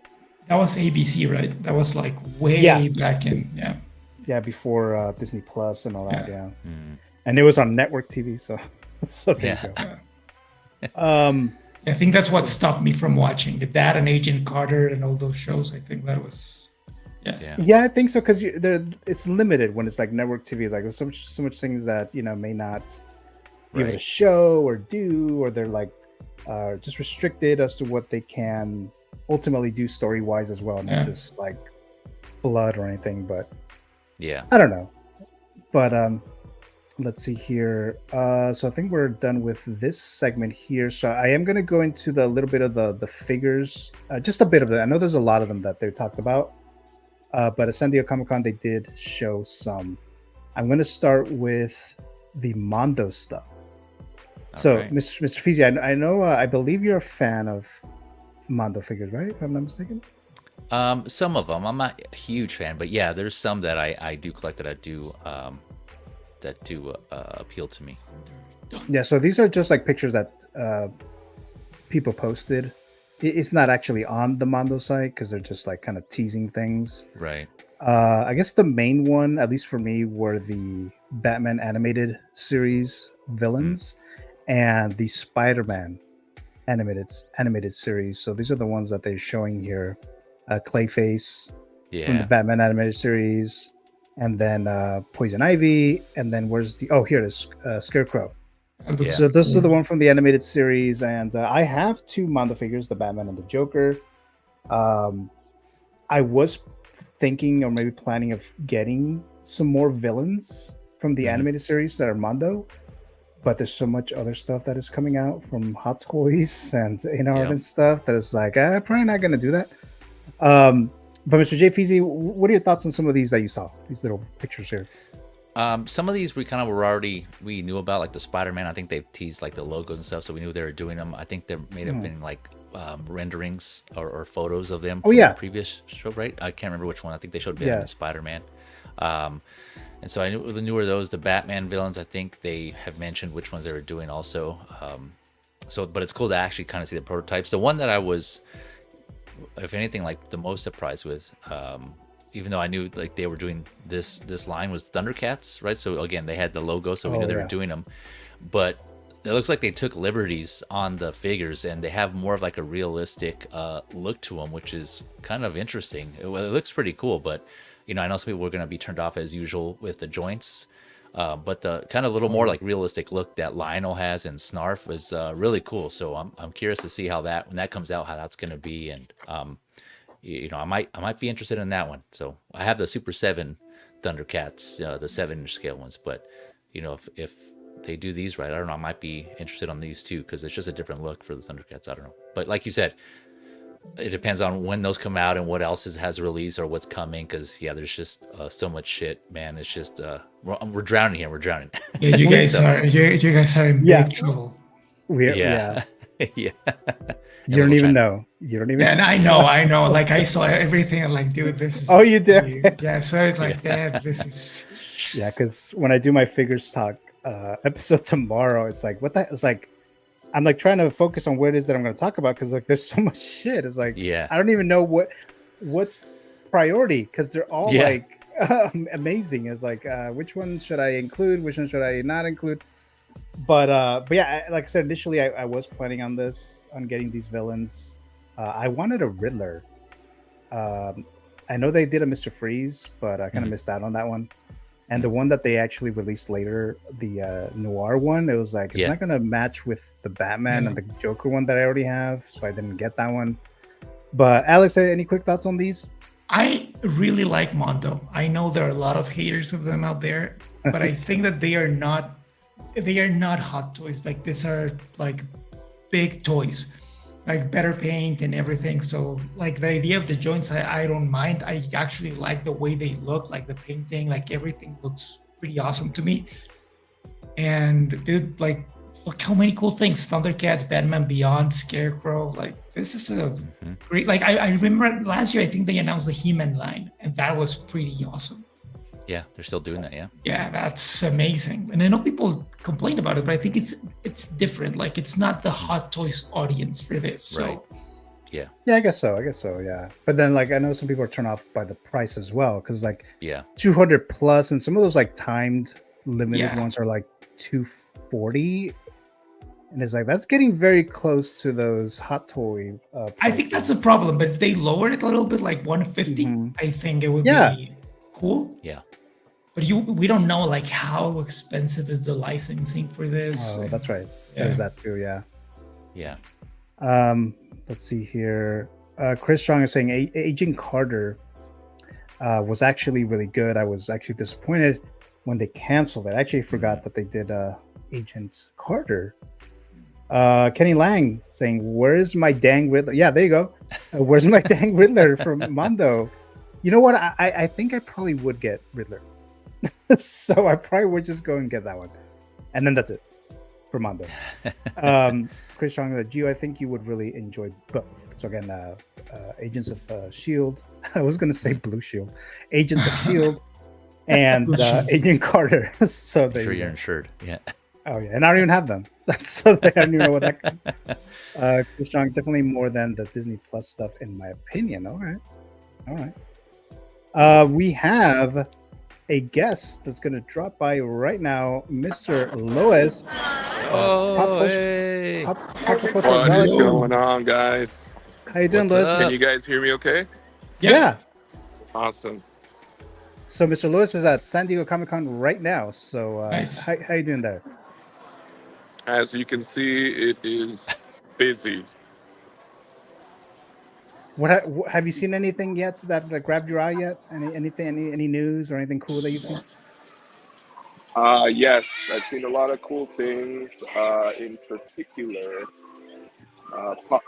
PCS. I'm a huge fan of their Darth Maul 1/3 scale. A lot of great things coming down the pipe. So looking forward to that. In art, goes without saying, in art killed it with their Walking Dead, I feel like. MJ, huge hit. I mean, there's so many great things. Elite collectibles with all of their, what looks like a life-size T-Rex. Oh, That looks okay. amazing. Yeah, life-size T-Rex head, I should say. But, I mean, there's a lot of great things. But unfortunately, Sideshow is that void that we probably won't ever get back. But for the most part, some of these other companies are slowly filling in that void. Okay. Did you get are you gonna get a chance to go to any of the Hall H panels today? No, I retired from Hall H Oh, okay. in 2015 when they had the Force Awakens panel. I waited almost a day and a half Oh, for the Hall wow. H line. Yeah, the panel started at 5. I got in line 11 a.m. the day before, Oh, so wow. it was well worth it.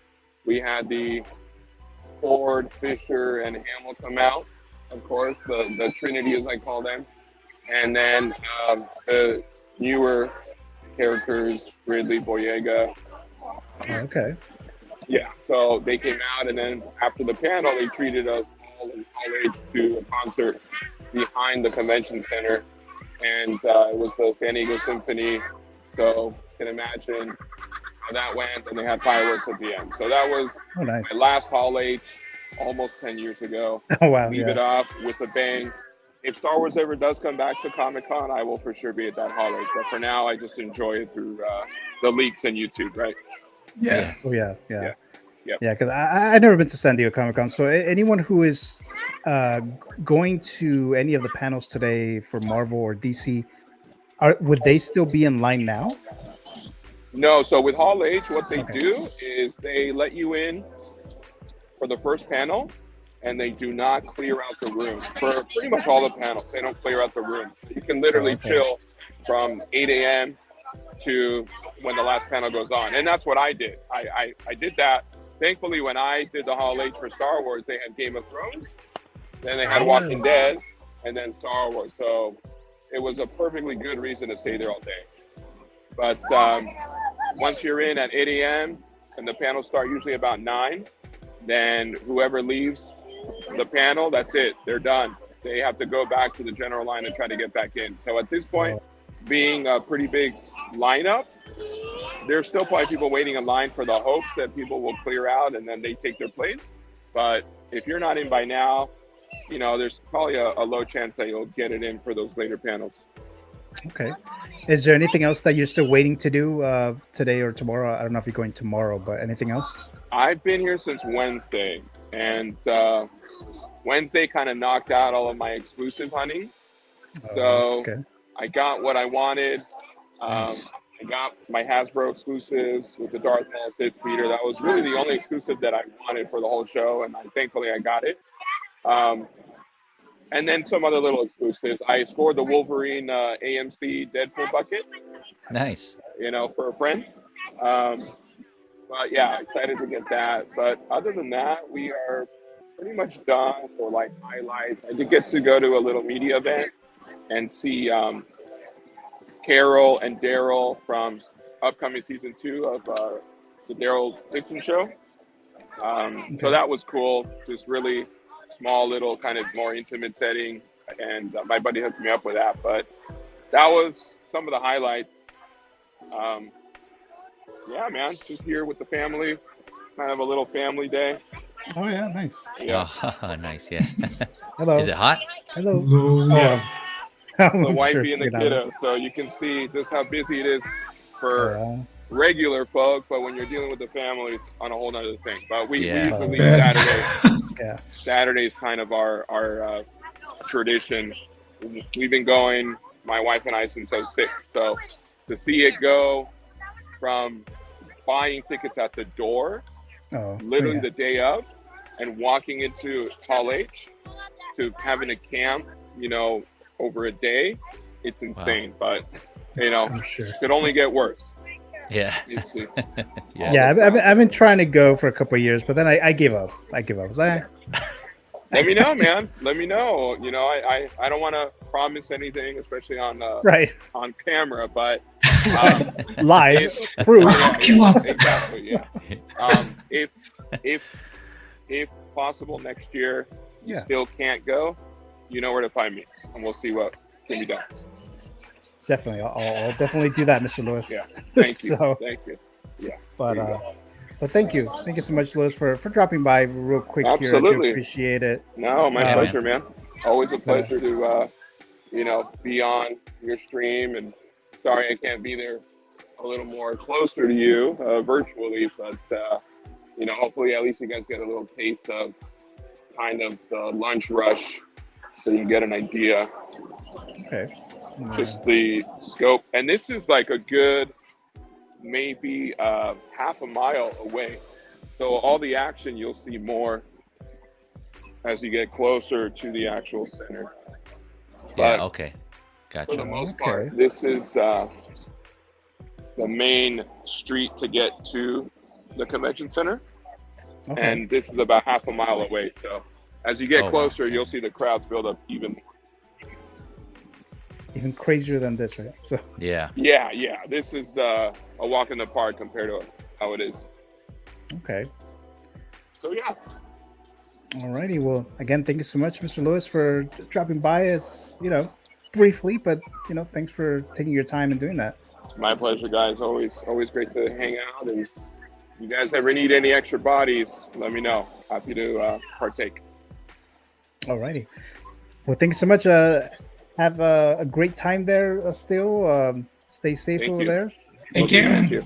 Yeah, fun, man. You guys take care. Thank Later, you. Lewis. All the best. All right. We'll see you soon. Talk to you soon. Bye-bye.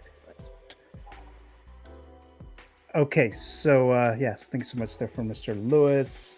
The movie canon has people everywhere. Yeah. All right. Yeah. Well, like agents in the field. Yeah.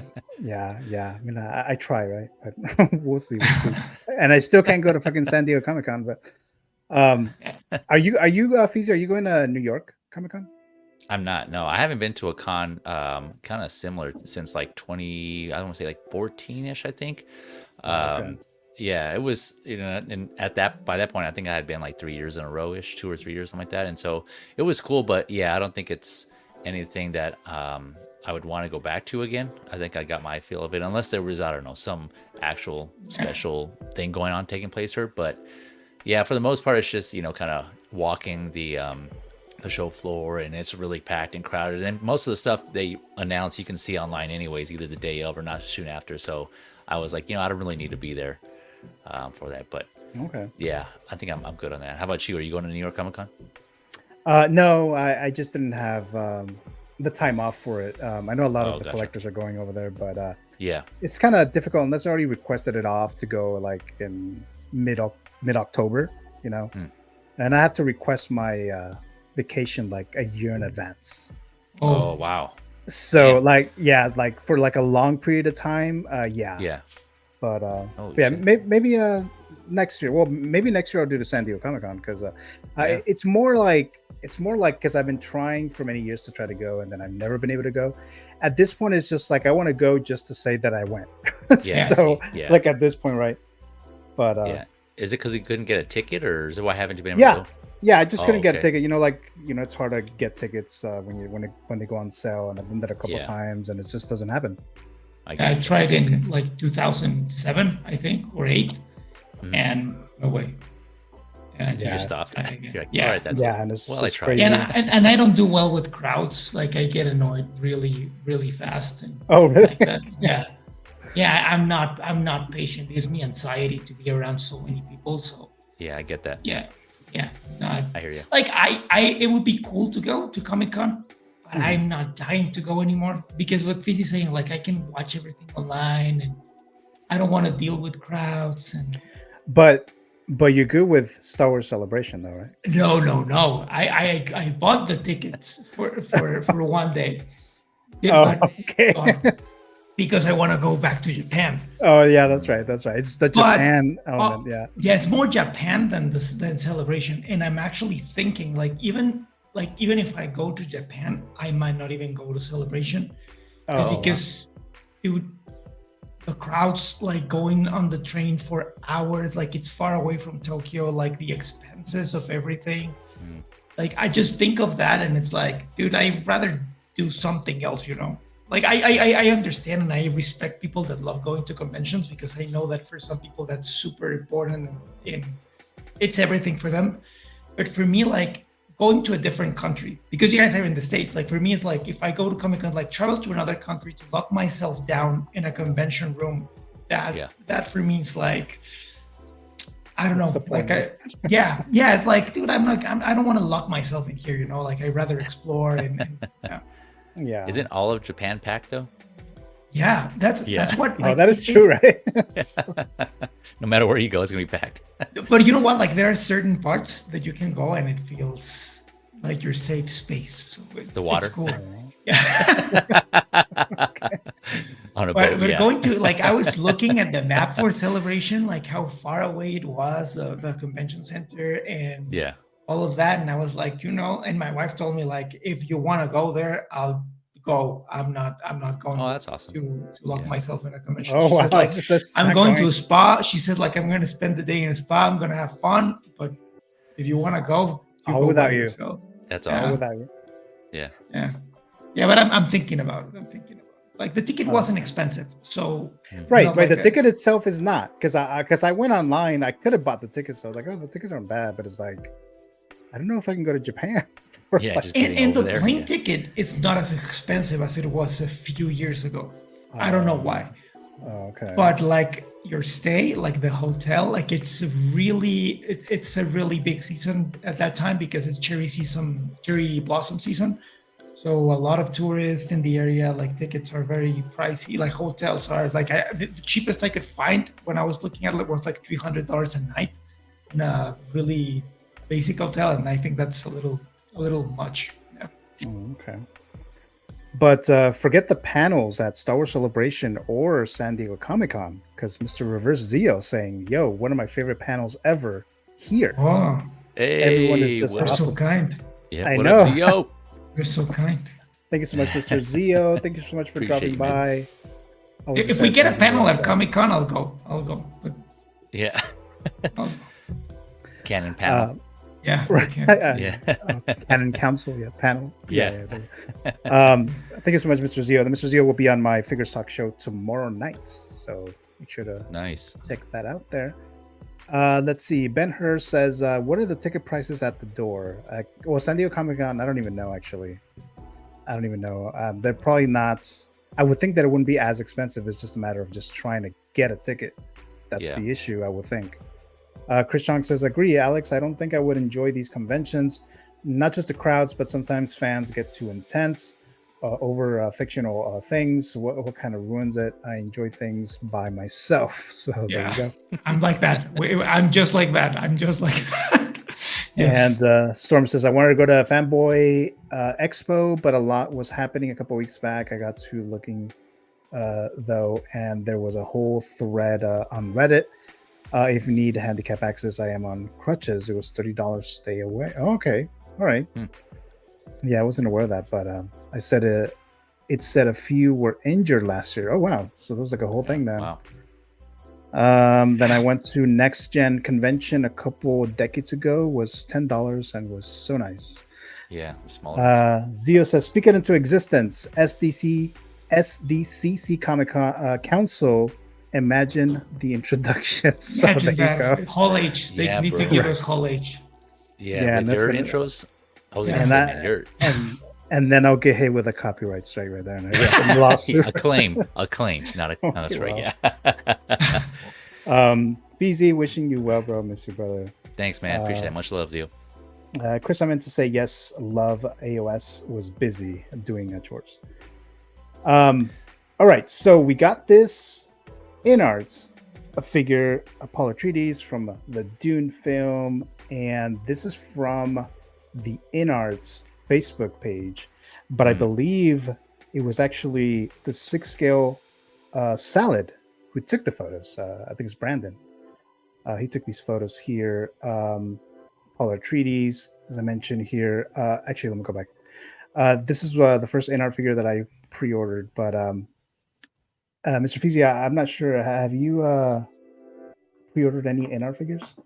I have not. No, first shout out to Brandon Salad, man. You're coming up. Good job on the photos there and getting your name up there. But yeah, I've always, well, I mentioned in previous streams, like in art figures, they look really great and they look good, but they're just not figures that I'd kind of justify with these anyways, paying like the price that they're asking. Like I don't need to have the quote unquote premium of the premium, the top tier of the figures. You know, I'm kind of okay with either Hot Toys, their variations, or some third parties and like that.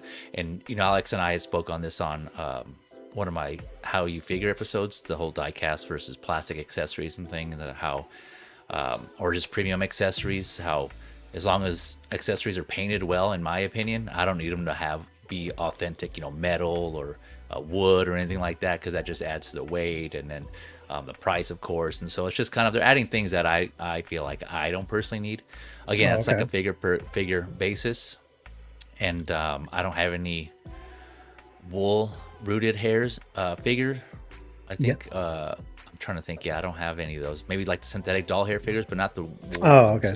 Yeah, so again, that's just like, you know, there hasn't been a figure yet though that has jumped out or caught my eye, or from in art anyways, I'm like, man, I need to get that. So not to say that won't happen, but as of now, I think I'm good. I think my first wool rooted hair figure would be Black Widow. I'm planning on getting that one. I know we haven't got there yet, but I'm just saying. That's yeah. Okay. Yeah. If you need me to get on the pre-pool for that figure, I can help you. Appreciate you, man. Oh, the Thank queue. you, Okay. I'll be home, so yeah. Okay, thank you for that. No problem. And then Alex keeps his very first artisan figure right there for Black Widow. And I sell it for $900. Alex, what are your quick thoughts on these photos here? I love that figure. I love how the suit fits the character. Like everything they've done with it, it's great. I think they need to announce I forgot the name of Zendaya's character. Which I forget too. Yeah, well, her. Like, I think it would be cool if they announced her too, just to have the pair. But it's a great figure. I think I don't know how many accessories it comes with, but I know one of them is the little mouse or whatever. Oh, cool. Also, it's from Dune 2. I thought it was from the first one. No, it actually is for the first one, but they included that accessory. Okay. Yeah. I love it. The sculpt is great, and I hope it sells. I hope it really sells, and they make more of this. Yeah, I pre-ordered this. This is my first in-art. Great choice. Yeah, it looks great. These photos here, and then Mr. Brandon Salad. I know that's not his last name, but Salad. Thank you for taking those photos and video here. They're really good and really cool figure. And then I saw the video that he did, and it's like, yeah, it looks top notch. It's like, get it to us, you know, just get that to us. But it's like sometime next year. But there is another one. I don't know this character. Do you know this? The Monkey King, yeah, and this is a version from a video game. Like there are many versions of this character, like this Chinese legend. They made movies of him, and yeah, it's very big over there. And they are making this new video game, which looks pretty cool. And they're making that. And dude, yeah, Sun Wukong. Yeah, dude, that it looks great. Like I wouldn't buy it, but it looks wow. Yeah, Yeah. this one looks really cool. This caught me by surprise. So it's like Alex was saying. I think the story it's based on is called Journey to the West. It's like an Yeah. old Asian tale. I think I want to say it's Chinese, but I could be wrong. Correct me if I'm wrong on that. But yeah, there's many iterations, and this character is referenced and used multiple times as Sun Wukong, and I think Goku's based on him as well from Dragon Ball Z. Yeah. So yeah, there's just I'm buying a lot of these variations in 1/12, not from InArt, but from other companies who've done it. They just look so badass, and you know, there's other characters involved that have like a some animal type of mix. Creatures, characters that have different. There's like an elephant character. I think there's like a some sort of bird type of creature. Yeah, there's just like different cool. Like I just love the mythology, and so that's why I'm into it. But It's this, impressive.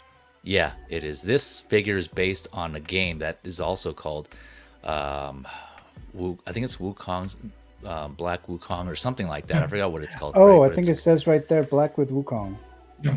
yeah. Oh, What is it? Black Myth. Black Myth. Black Myth. There you go. Black Myth Wukong. Yeah. And so this, I believe, was a collector's edition. So I don't know if they're now selling it separate or this is still that collector's edition version that was sold in Asian markets and they're just displaying it here. But yeah, the game looks cool too. I'm looking forward to the game. Yeah. The game's coming out for PS5 and I'm not sure what other systems, but has yet to be released. Oh, okay. Yeah, but this is a character in the game, the main one, I believe. Yeah, it looks so cool. Is that rooted here? I don't think it is. I don't believe it is. I thought I heard somewhere one of the videos that said that it wasn't, but I'm not 100% sure though. It looks fantastic. Yeah, I mean, I would think so because it's in art, but I mean that's a lot of hair. It looks plastic. Yeah. So that's that one there. Mr. Zio saying, great point, Feezy. As long as the collector is satisfied with the representation in the collection, more power and savings to them. It's like being satisfied with 1.0s and not needing a reissue. Wait, did I say that? Yeah. Yeah. Well, earlier, like before we got to this photo here, but okay. Yeah, the in-art. Because I asked you if you've had pre-ordered any in-art figures. Oh, right. Okay, gotcha. Yeah, I'm tripping. Sorry. It's okay. Ben Hurst says, I live in Los Angeles, about 2 hours away, so I wouldn't mind driving there, and that would save me a hotel spending. But I don't want to go there and find out it's like $200 a ticket.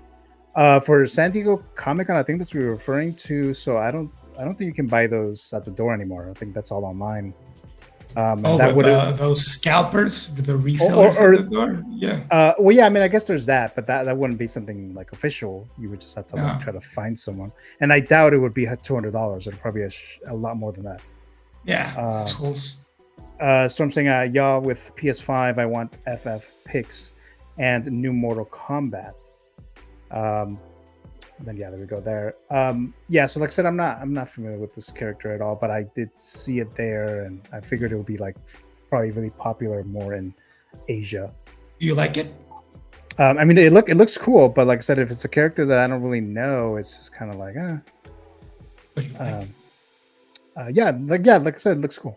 It looks cool. So, and then there's this one right here. This one, I'm not 100% sure, but I think I read or saw that is a 112. Yes, I saw that too. Yeah, it is. Okay. Yeah, it is. So it is. And that's Bruce Lee, isn't it? Bruce Lee. Yes. Yeah, Enter the Dragon, I think. Oh, okay. Now, I don't know if they're going to keep that like this with the body, but... I just complain. Just complain Probably enough not. and they'll change. Yeah. Oh, okay. Like the knees from Hermione? Yeah. Just complain. And then this, I thought it was Lord Zed from Power Rangers, but I guess this is not it.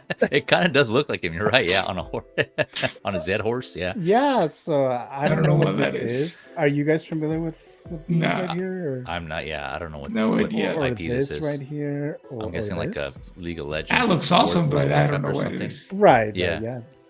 And then you guys sent me some stuff here. Let me try to go in there real quick here. Where is it? Let me show this one right here.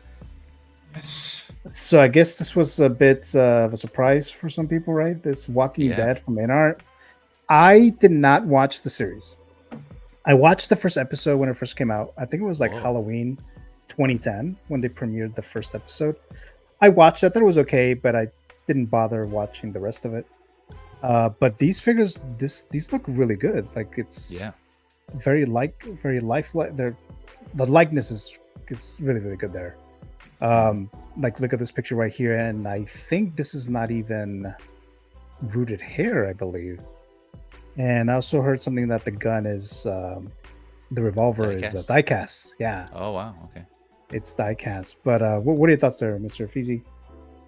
Yeah, these again look great. This was a total surprise to me, and I was like, people say in our Walking Dead, I was like, what the hell?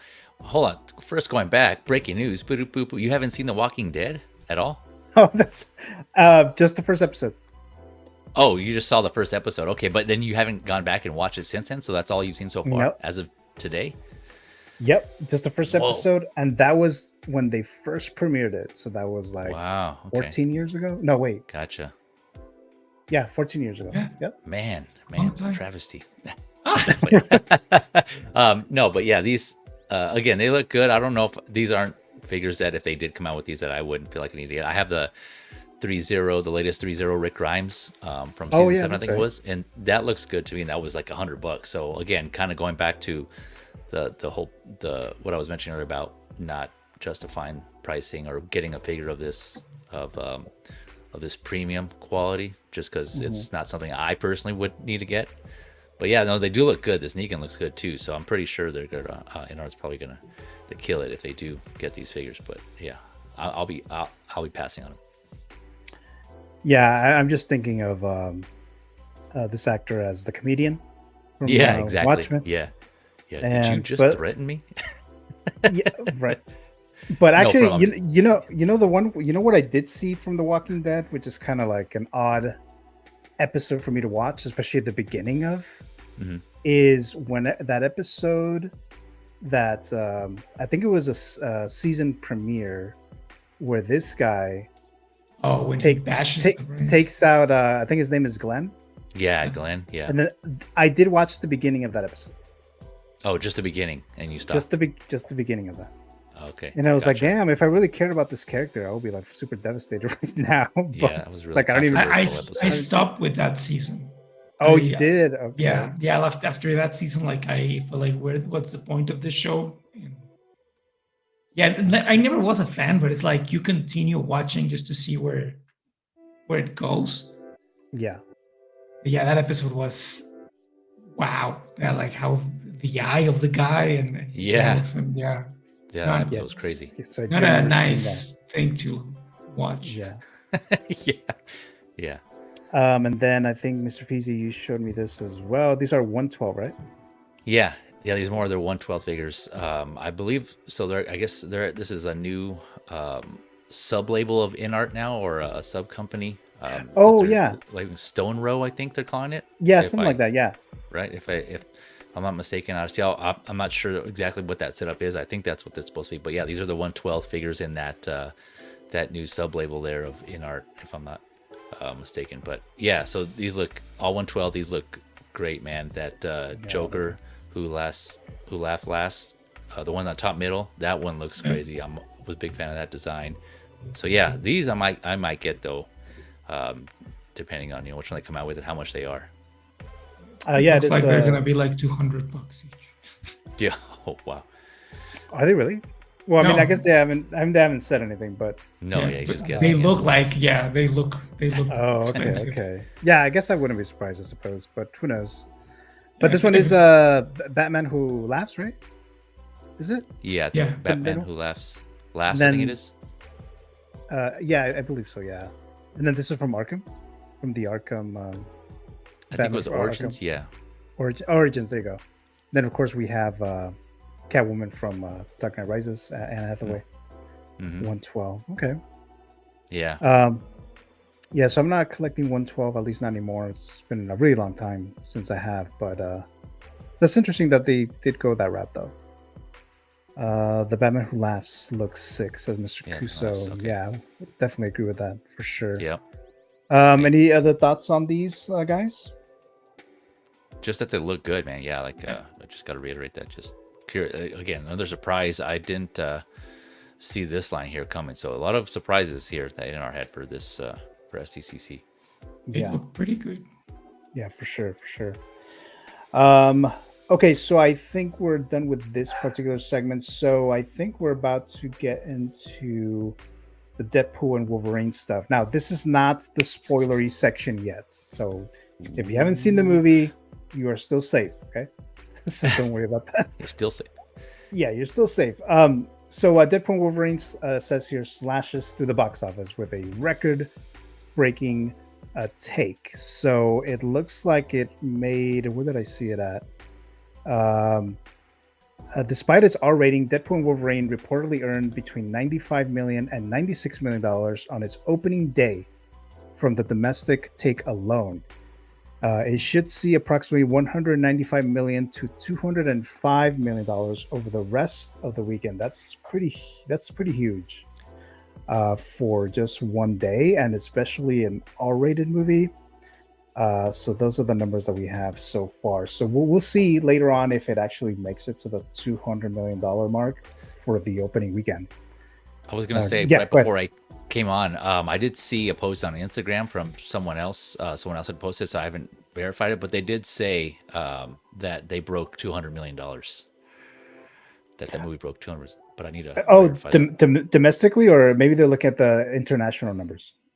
Oh yeah, again, I'm not sure. It just said it broke 200. Oh, So I don't know if okay. that's domestic or international, so I have to check. But yeah. Oh, it was up okay. there. Yeah, it might be international. I'm sure internationally it already did that. Check. Okay. But yeah, when it comes to the worldwide, $211 million. oh, okay. So 200. yeah, Okay, gotcha. internationally Nice. it did already do that. Yeah. Yeah, Okay. domestically, $115 million. Yeah, because I think 115 or 50? 15. Oh, 15. Okay. 115. yeah, because I think I think it would be a record for an R-rated movie to open with $200 million domestically. Oh, okay, gotcha. Yeah, within the U.S. and Canada. That's let's- pretty crazy. Yeah. Storm says, I saw earlier MCU has passed 30 billion box office. I don't know if you mean like just with all the movies, I'm guessing. Total, yeah. Yeah, total, yeah. This movie's. Oh, sorry, I was gonna say real quick. This movie, I think it's gonna do it because this movie's making money. This is one of those like people are gonna repeat watch. I'm actually gonna go see it again later on today. So I do want to watch it again. I don't know if I'll be able to watch it this weekend again, but I do want to watch it again. Yeah. Any thoughts on these box office numbers before we get to the non-spoiler review of Deadpool and Wolverine?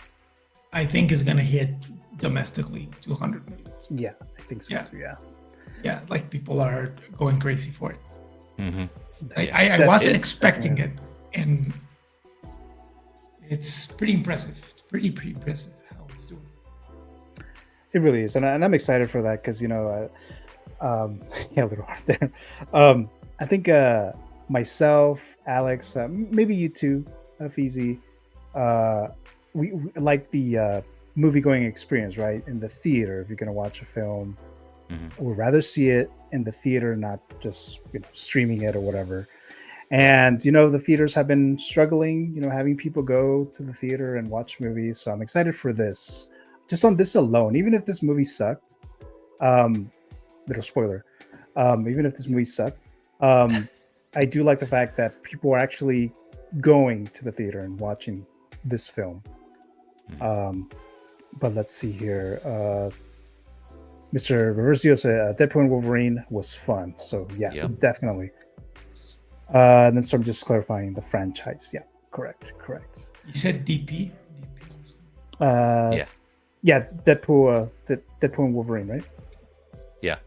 Yeah, I think this was about. Oh yeah, DP. Yeah, with Deadpool. Okay. Storms, I can't recall when I last laughed that hard. Even got choked on popcorn. So, Yeah, soda through the nose. Yeah. yeah. So, all right. So again, Deadpool and Wolverine, the only MCU film that we will be seeing in 2024, and it's been a while since the last Deadpool movie. That one came out in 2018, so it's been like 6 years now. And so I know this was supposed to come out earlier. I think it was supposed to come out on the first Friday in May. But then they pushed it all the way to the end of July, because of the strikes that we had last year. So So they only pushed it a little bit. I was thinking that they're gonna have to push it like a whole year because of that, but we got it here July 26th.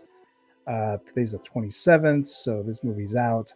We just talked about the box office, and like I said, this is the non-spoiler review of the movie. So what I'll say right away is that now Deadpool, the character himself, and the franchise or the movies, I've enjoyed the character. I've enjoyed the movies. I never thought that. Oh, I never felt that Deadpool was one of those movies or characters that were like among the better ones or the best ones from Marvel or just comic book in general. So I watched the first one and the second one, and I did enjoy it. They were good films. I don't remember if I actually repeated or watched it multiple times like other films. So when they announced that they were going to do another Deadpool movie before the whole Wolverine thing, before even he was in the picture at all, I was like, okay, cool. They're making another Deadpool movie. I'm sure it'll be fun like the other two, but it was just whatever. It happens when it happens. And then they did announce that Hugh Jackman is coming back to this. Now that kind of like changed things a little bit there, because the characters definitely Wolverine will definitely fit with this. I think in the comics as well. This is something that we needed to see. I would think so. And then we saw the leaks that Hugh Jackman was going to wear the infamous yellow suit as Wolverine. And I was like, damn, they're showing this already. That was like last year, I think. They showed that already. And to me, it was like, well, is he gonna be wearing the suit like the majority of the time? Or is this just for a little bit? Is he gonna wear the mask the whole time? Because, we haven't seen Hugh Jackman wear this actual classic suit. And I think this is a great way to try to kick off the MCU, right? Like I said, this is the only movie that they're going to release this year, and this is definitely a good choice to do that. Like it wasn't Captain Marvel that's going to be the only movie that's going to come out in 2024, right? It was this movie here. And a lot of questions came up when Disney bought Fox because, the hard R rating that Deadpool has. And Disney, the very family-friendly company, is like, it's the end of Deadpool. Or we're going to get a PG-13 version of Deadpool. And to me, it's like, they got to do an R rating somehow. It's like, then why even do it? Why even do a Deadpool movie if you're going to do it a PG-13? But it was like, well, maybe they still will because it'll make some money. But they decided to go this route and still do the hard R. And this movie is definitely a hard R movie for sure. Now, what I usually separate these, I usually go by like the positives and the negatives of each movie. So I'm gonna say like right away, I'm just gonna cover the negatives right off the bat because there's not that many, but there is one for me that is usually pretty important. And so I do find that Deadpool and Wolverine, the story itself was pretty weak overall, right? So at least that's how I felt it there. If you were to take out Wolverine, Hugh Jackman, if you were to take out all the nostalgic elements, the story itself is basic, right? So there's not like a story that I was just completely enthralled with, that I was like, that's a good ass story. Wow, it's original screenplay, contender. It wasn't like that. But a lot of movies, or at least for me, watching movies, it's also the experience. What did you feel watching this film? What were your thoughts coming through your mind when you actually watching it with the public or with the crowd? Just the overall movie going experience. And that's kind of what did it for me when it comes to Deadpool and Wolverine. I'm not saying that the story was bad. It's just a basic story. Same thing with like Spider-Man No Way Home.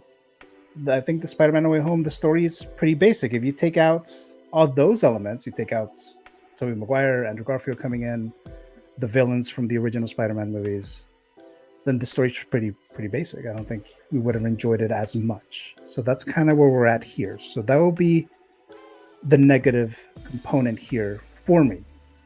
but everything else, top notch, I would say. So I don't know if you guys have a lot of negatives, more than I do, but I'm gonna throw it to Mr. Alex Montano. What are some of the negatives that you found in this non-spoiler review of Deadpool and Wolverine? Just like you, I think the story is lacking, but I don't mind it that much just because, like, I think the whole idea behind this movie is that it's pure fun. And Marvel has been trying for so long to be more than that with their movies. Then I think that's where it gets rough with some of the other things that they've done in the past few years, that they try to be way too much. And the problem is that, yeah, without Wolverine, without the nostalgic elements, it's just another movie. Like, you could even say that it's like a James Gunn comedy movie, just because it's just too much. The other thing that I kind of annoyed me, but it's not a big deal. I felt that it was too long at moments. Oh, really? Okay. I felt that it was running for a little longer than usual. And then when I saw the runtime, that it's like 2 hours and 18 minutes, I think, it's like, wow, this wasn't that long, but it was just moments. And certain characters, actually the one that's on screen right now, I felt that it was like, I don't know if I really like your intentions. I don't know. Like, it wasn't something big because I enjoyed it. It was just like those story elements, and that I felt that the story was dragging at moments, like the rhythm of the movie. But it's just that, right? I like it. Okay. Mr. Feezy, any negatives of the movie? Yeah, I'm there with you guys. So put me in that same boat, that same bucket, that same team as you guys were. Same like this. Yeah, I felt the story was basic, like you said, Gio. The premise, it wasn't anything major. I felt the strong.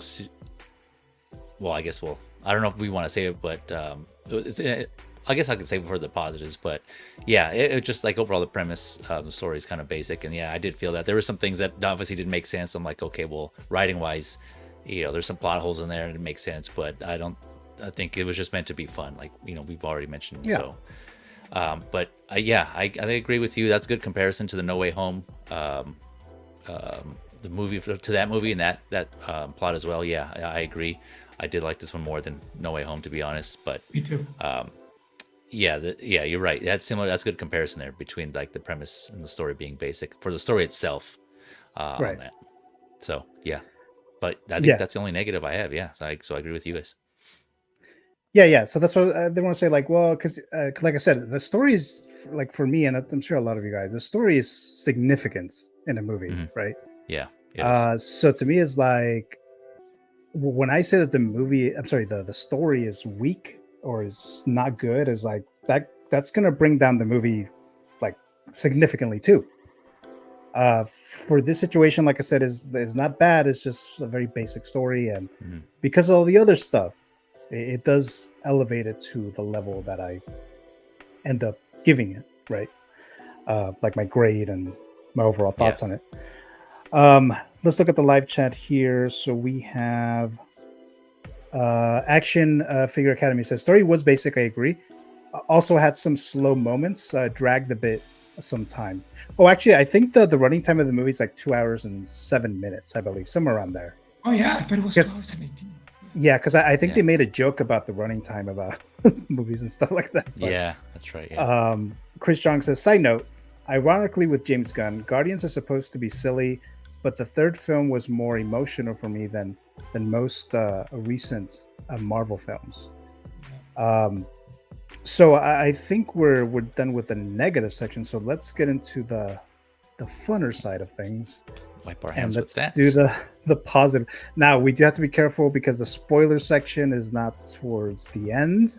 So this is still the non-spoilery section here. If you're just tuning in and you see this and you haven't seen the movie, it is still the non-spoilery section. I'll put a little image in the screens saying spoiler alert when we get to that. Yeah. Okay, so obviously I already mentioned some of it.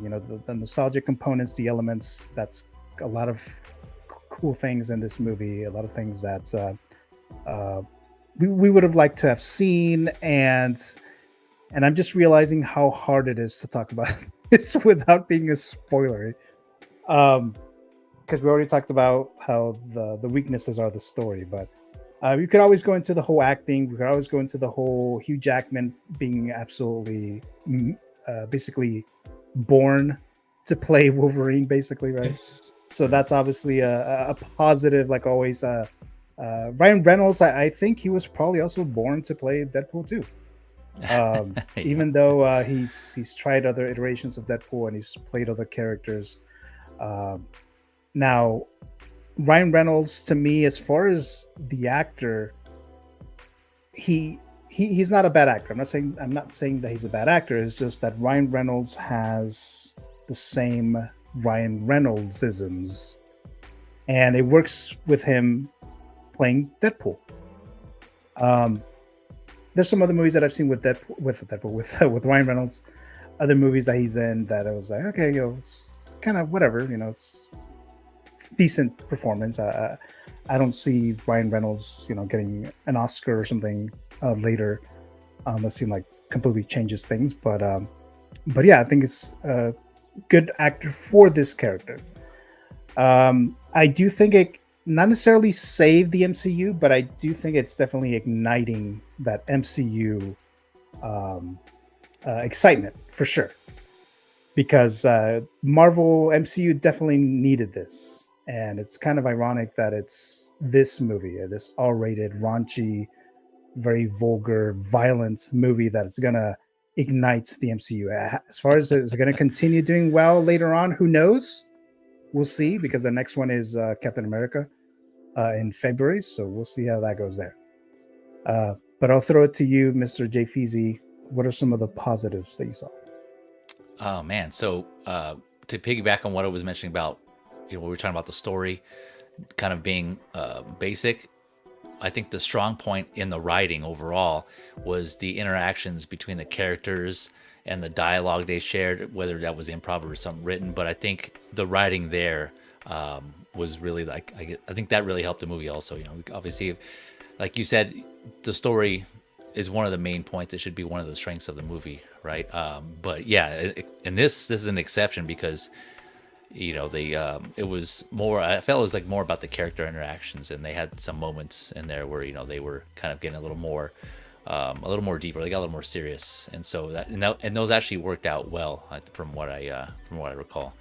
And so I think it was in that aspect, the writing in regards to that was pretty good.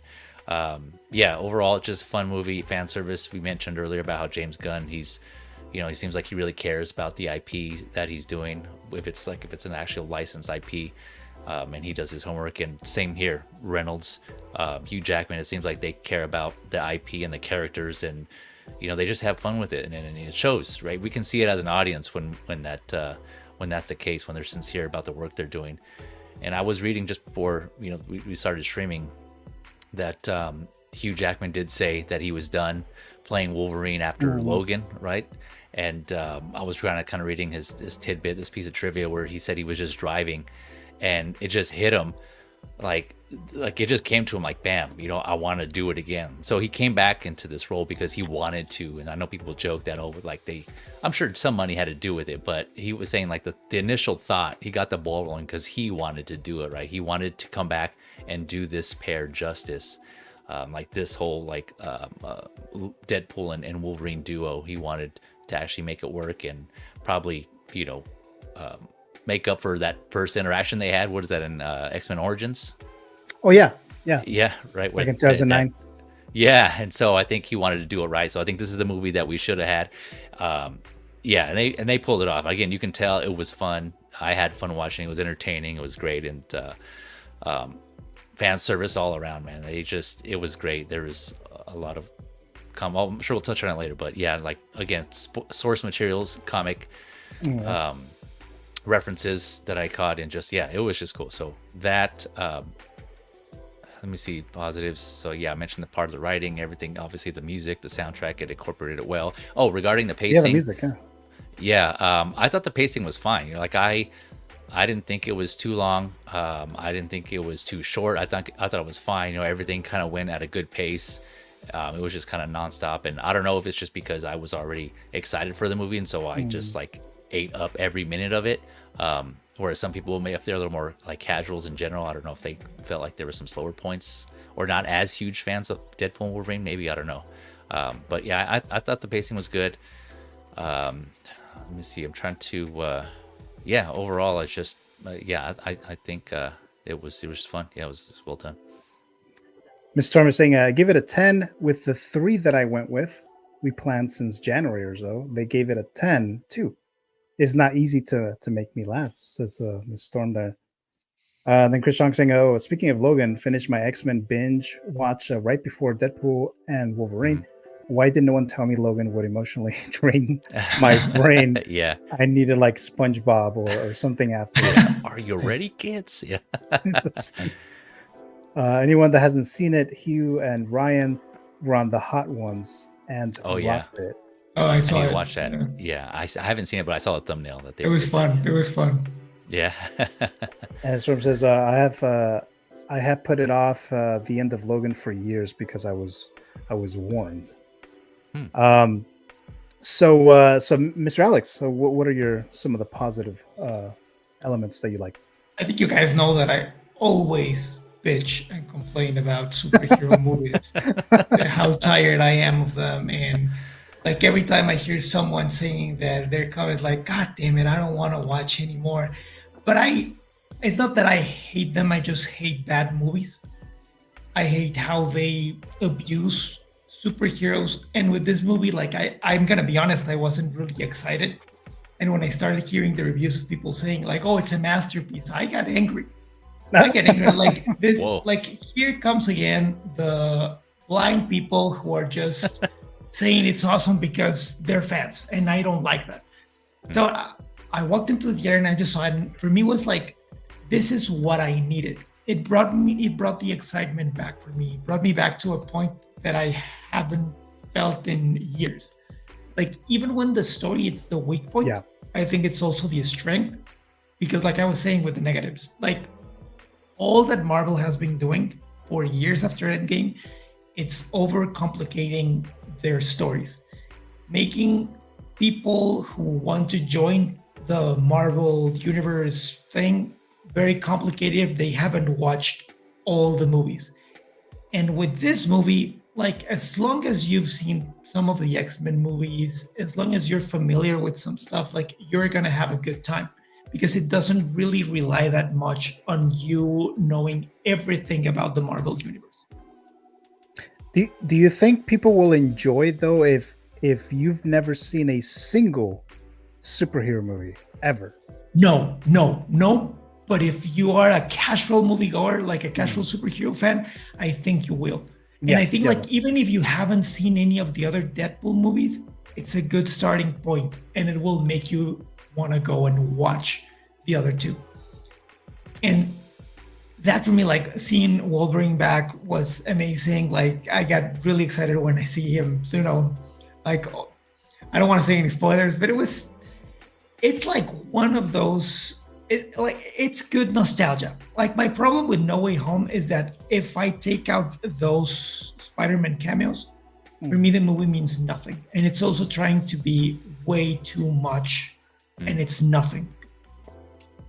And this one is not trying anything. It's just trying to be fun. And you need that sometimes. Like I think that right now, we want every movie to change our lives.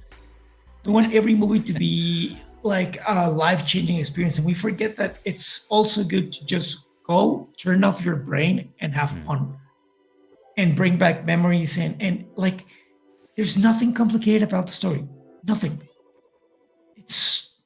I don't know, like I really, really, really like it. And for someone who's really always complaining about superheroes, it's it's a hard thing to say. Yeah, it's refreshing and a hard thing to say, because people think that I'm a hater of this. No, I just don't like bad movies. And I like cheap, I hate when they use cheap plot devices to drag people in. But everything here for me is justified. Yeah. Everything. So, yeah. Storm says, I wasn't sure what to expect, especially since most of the time I overanalyze. Maybe it was the company that they're easygoing. I guess my cousin was asking if she should try to watch other movies to prepare, but she's not into the Avengers and Spider-Man and stuff. So she went only seeing Deadpool and Wolverine as movies. Alice, my sister, she went with me to see it. I hadn't watched a lot of the movies, and I still had a good time. So Awesome. Yeah, that is awesome. then Action Figure Academy says, in my opinion, it's not better than No Way Home. Oh, okay, interesting. Okay, I haven't thought about that yet, but we'll see about that later. Yeah. Okay, so I'm going to do, if you guys have any other non-spoilery thoughts, then we'll do the giveaway and then we'll get into spoilers. I have one more just after reading Alice's comment here. That's kind of a testament right there too. What we granted, like this sample size is small here, but it's reading, like we kind of touched on, it's reaching audiences who haven't seen the other movies or who may not be bigger fans, like we mentioned already, right? Casual fans, right? Yeah. And they're enjoying it. So, add that to the money that it's going to make there to that audience as well, right? It's reaching bigger audience. So that's kind of cool. Yeah, it's just people who are enjoying this movie for what it is. I think, like, just to add, like, I think that's what matters the most, like, because they know, like, even when I'm not the biggest fan, like, I'm always going to go and watch all the Marvel or the big movies that come out. But you're bringing in new people. That's the hard part. And I think, like, with all they've done for the past 6 years, you're not interesting anyone new to go and watch them, because it's like you're obligated to know so much about this universe. So this is like a very good starting point, and I think Fantastic Four might be the same. And Okay. Yeah, as promised. Let me see here. So I'm gonna do this because I always do this. Actually, no, I'll wait. Okay, so everyone who's in the live chat right now, so if you have not commented in the Instagram post, that you are a subscriber or follower of of Movie Canon, in those posts, go ahead and do that in the live chat now.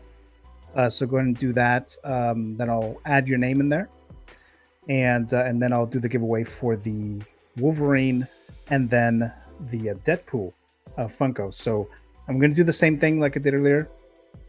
And then we'll select the winner that way there.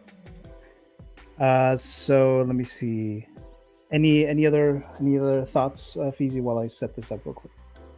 On just in general on the positives, or just in general that's non-spoilery. Yeah. Let's see what else is gonna touch on. There was something else. No,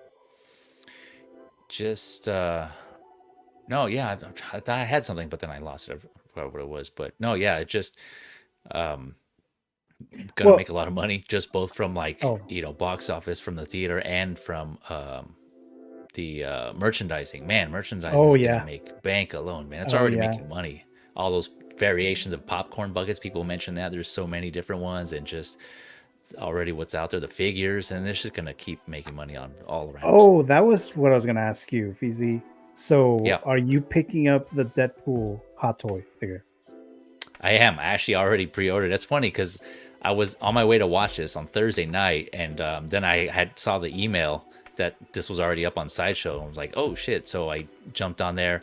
And of course I had the same problem everyone else did. They had that queue, and then it took forever to load. And so, ultimately I ended up, just because I was on the site and I had kept trying for so long, I just ended up pre-ordering it anyways, even though it's a timed release for the special edition anyways.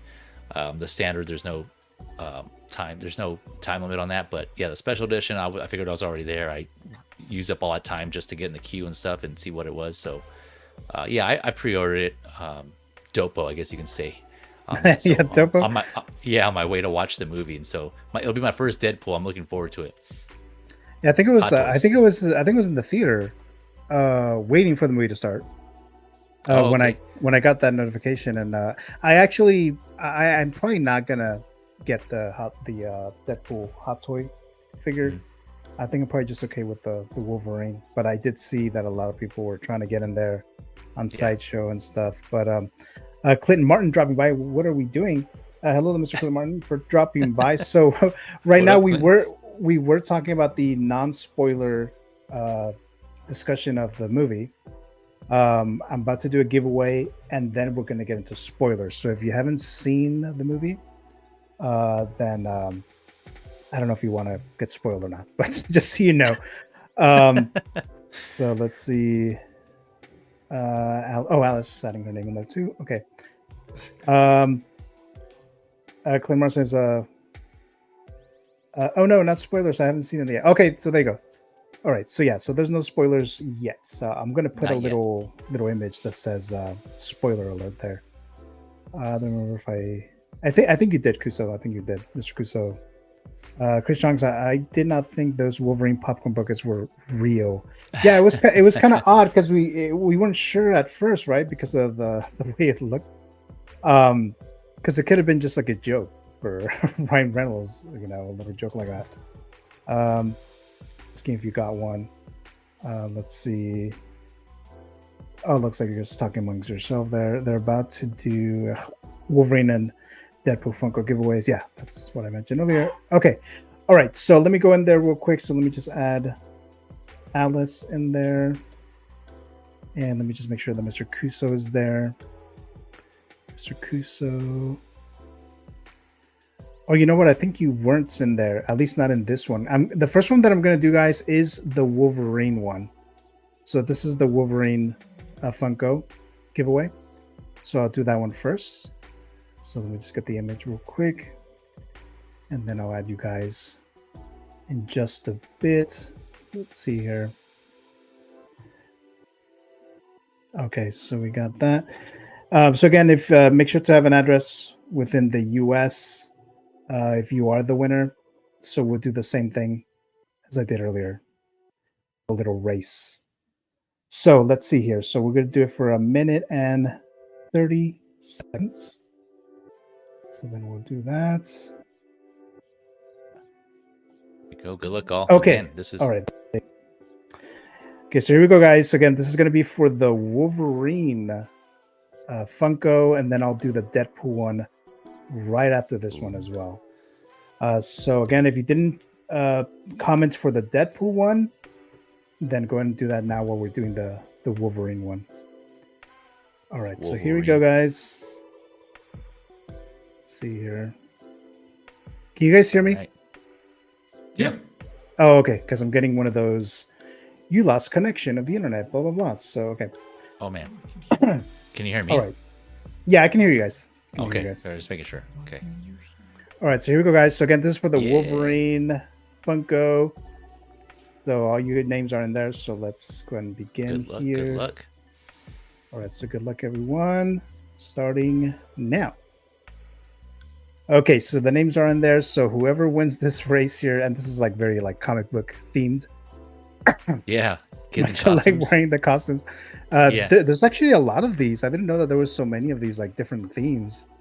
Because like you said, Fizi, a lot of people do the ducks. Yeah. You see that everywhere, but it's like, let me do something different.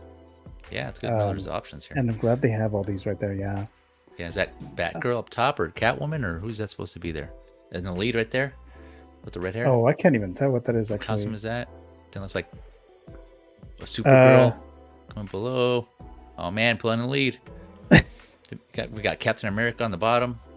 Oh, they all have black capes. I just even Captain America. I was like, wait a second, Captain America doesn't have a cape. Oh, that's right. I just noticed that. Does now. Yeah, he does now. Damn it. Yeah. Yeah, not all heroes wear capes. Exactly. So 26 seconds, 25 seconds. Man. So again, if you're just tuning in, this is for the Wolverine Funko Pop giveaway. So whoever wins this race here is the winner. So let's see. Storm won earlier. She won the Joker Funko. Oh man, here we go. 5. So let's see. Oh, who's coming up? Oh, someone's like running over there. Super. What? Turn on the turbos. Dang. Oh, what the hell? Okay, so it looks like we got a winner, and then hopefully you are here in the chat. What is it? Christy Albano 214. Maybe, yeah. Oh. Nice. So congrats. you're the winner of the Wolverine Funko. So if you are here, go ahead and say so in the live chat. I'll give you about a minute. And then Mr. Chris Chong saying he didn't see his name in there. Let me make sure that's You got a couple in people saying there. that they didn't see their names. Because remember, you have to do it individually on the Instagram post. So each post, you have to comment in it. Like if you want the Wolverine, because some people don't want all of them. They just want the Wolverine or they want the whatever. So you have to do it individually if you want to get all of them. So let me see. So I don't know if you said so in the chat, Mr. Chris Chung, but I didn't see you in there. But let's see. Is Christy here? Christy, So raise your hand. So just say that in the live chat. I'll give you 30 seconds, and then we'll do it again, and then I'll add Chris Chong in there because he wasn't in there. Man. Time's a ticking. Okay. All right. So I'll give it 10 more seconds. So 10, 9, 8, Christy. 7, 6, 5, 4, 3, 2, 1, 0. Okay. Oh. All right. So there you go. So they're not here. So let's do this again. So let me just move this real quick here. Hold on, everyone. Hold on a moment for me. All right, kids, go back to the beginning. Right. The kids in the costumes. Yeah. Right. So let me just fix this real quick here. Do it again. Let's see. I commented on the Instagram post from June on Wolverine. I commented, can you add me? Oh, okay. So I'll add Clinton Martin in there as well. Okay. So it's good that the other person wasn't here then. So Clinton Martin. Okay. And again, guys, remember you have to have an address within the US for you to win. Okay. So this one's not going to be another a minute and 30 seconds. I'll just do 30 seconds for this next one so that we can move on to the next one here. All right, here we go. All right, so let me see. Go back here. Okay, hold on a second for me, guys. I have to basically start over here. So let me see.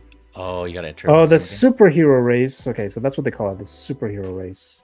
And then I have to add all the names on there as well. Oh, I see. Yeah, but I already have them written down. I just have to copy and paste, or else that would have been disastrous if I had to do that. Yeah. While you're doing that, Alex, do you plan on going and seeing Deadpool Wolverine again? I think so. Maybe next week or the week after. Yeah. Yeah, I saw it in IMAX opening That's night. right, I'm gonna go see it. Yeah, did you? Nice. I'm gonna go see it again in 3D today. Ooh, I'm not a fan of 3D, but I can watch it again in IMAX. That could be fun. Okay. Yeah, I'm not a fan of 3D either, but yeah, like I wear glasses and it's so annoying. Oh, and yeah, also that like makes how, sense. yeah, and besides that, I don't like how it looks like. Yeah, there was some scenes that seemed like they were filmed in 3D, and so I was like, oh, okay. And then I had a buddy of mine who went to see 3D, and he said it was good in there. So I figured I'd try it. I mean, I had free credits for the theater, so I figured why not. If you can try it, like yeah, but I don't want to watch it again. It's fun. It's fun. Yeah, so. yeah, especially with an energetic crowd, like we were saying earlier. If you go with the vibe and like as we all mentioned. Mr. Action Figure Academy, are you did you want to be entered to this? Because I didn't see you in the comment. I don't know if you're trying to for the Wolverine and the Deadpool. I mean, I can add you for the Deadpool one as well. Deadpool. All right, so let me just put that in there real quick here. Hold on a second, everyone. I have all these tabs in the Action Figure Academy. Okay, so I'll add you in there as well. I was surprised actually in the theater how people were behaving. Like back in the day, nobody was using their cell phone. Like everybody was super focused in the movie. Yeah. That was really cool. Like it's been a minute since the last time I saw someone. Like an audience actually watching the movie and not being on their phone or. Oh, talking. really? Yeah. Recently? That was great. Okay. Yeah, but I mean, like before that, there were never other movies you've been to where people weren't doing that. Like they were. Actually, they're on their phone and they're talking, and it's so annoying, and I get mad, and I've yet to experience that, so I guess I don't know. I think because when you go to with opening night for certain movies with the Oh, crowds. yeah. They're all there for that purpose, right? Because they're all into it, and so I think they're all like respectful in that way. But yeah, With me, like even opening night, like people go there just to say that they were there. I think, oh, and yeah, and it's normally kids. that so, sucks. yeah. Oh, I gotcha. Yeah, that It's always normally sucks. like teens and yeah, like I had a guy snoring next to me in Deadpool. Oh my. Like he took his daughter and he was Yeah. like he was not into the movie, but I was like, okay, man, just sleep. As long as you're Yeah, not with just- your phone, like just sleep. I don't Yeah. care. Yeah, the other times I go for movies that have been out for a while like that, I'm not as in a rush to see. I'll wait, and then I'll go like in the one of the first showings on a Saturday or Sunday, and there's usually not that many people there anyways, and so it's just like me and like a couple others. So it's like the extremes, right? It's either packed for a movie I like, or it's really almost empty when I go see other movies. I always try to go to an empty theater just because of the people. I gotcha. Yeah. Yeah, I went I was surprised. Like I went to watch Deadpool at noon, Yeah. like 12:10, I think it was, and it was packed completely. Oh, damn. Yeah. So they're on the first screenings. Yeah, that's really for the quote unquote opening night. Yeah. Okay. All right. So we're almost there, guys. We're almost there. Whoa. PC is frozen. A lot of oh no. Internet. Am I still frozen? Oh, there you are. No. Yeah. Yeah, there you No? go. Okay. There you go. You're good there. Just like low quality, but you're there. Okay. Oh crap. All right. Okay. So here we are, guys. So this is for the Wolverine. All right, here we go. Funko. Round 2. And this is just 30 seconds. It won't be the whole thing right there. So let's start now. So they go. Yeah. It's where the speaking little of dog races- starts running first. Yeah. So- They chase after him. Yeah. I was gonna say, speaking of races, the Olympics kicked off yesterday, and so there's like a time where we kind of just have the Olympics running in the background on TVs and stuff, and kind of tuning. It's fun. Sports. Oh, I Yeah. like it. I like Olympics. Yeah. I missed the opening ceremony, so I had to go back and watch the highlights from that. Is it That the one with was cool. Snoop? Yeah. Oh man, here we go. Snoop Dogg. 2, 1. Whoa! Jiggy Mickey. Okay, Jiggy Miggy. I don't think you're here. Is there a Jiggy Miggy here? I'll give you 30 seconds. I'll give you 30 seconds. They're just Oh man. And Martin says, I better not be a girl. Yeah. So just like Not. randomly, Yeah. just like randomly selects for men's Yeah. 4 times 100. Be like, Jiggy. Yeah, so Miggy, I'll give you 10 more seconds. Well, I mean, there's a little bit of a delay, but I'll give you 15 seconds. 1, 2, Oh man. 3. Paging, it. Jiggy, Miggy, paging. Oh man. We can do this again? Yeah, we'll do it again. But we're going to man. remove the winner. All right, so again, I'm doing it again. You guys can still see the race, right? Yeah. You guys can still see the race. Okay. Yep. So I removed the winner. So here we go. Another 30 seconds starting now. Oh, nice. You don't have to put the names in again. Okay, cool. Here Yeah, we go. for this one, it was just, I could just remove because I needed to Oh, add okay. more people. Yeah. Oh, I see. Gotcha. So let's see who Go. wins this one. So let's see. Go. Oh man. Who's that? Wonder Woman? No, that's Or something like that. yeah. Is it Wonder Woman? See the skirt. Red skirt with the blue. I don't know. Oh, the crown. Oh, dang. Oh. What? Where'd you get that? I know I haven't seen him here in the chat. Where'd you get today? that? Is the winner? Oh, Mr. Cody, where'd you get that? If you happen to be in the live chat right now, go ahead and say that you are present. If not, we're gonna do it again. Oh So- man. All right, so I may just have to like eliminate some people. Yeah. All right, so I'm gonna give it 10 seconds because I know there's a delay. So and then we'll start over. I was gonna say you think it'd probably be before you start again. Good to see like who is present, just so that way. Yeah, that's what better. Yeah, that's kind of what I was thinking right now. So Okay. my dude didn't even show. Yeah, he's usually in the live chat. He's usually watching. Where'd you get that, Mr. Cody? But you know, things happen. So, all right. So it looks like he's not here. So All right, so I'm going to eliminate some of the ones that I don't recognize. I just don't want it to be like someone just like shows up in the last second, right? It's just like, Oh yeah. let's see. So remove that.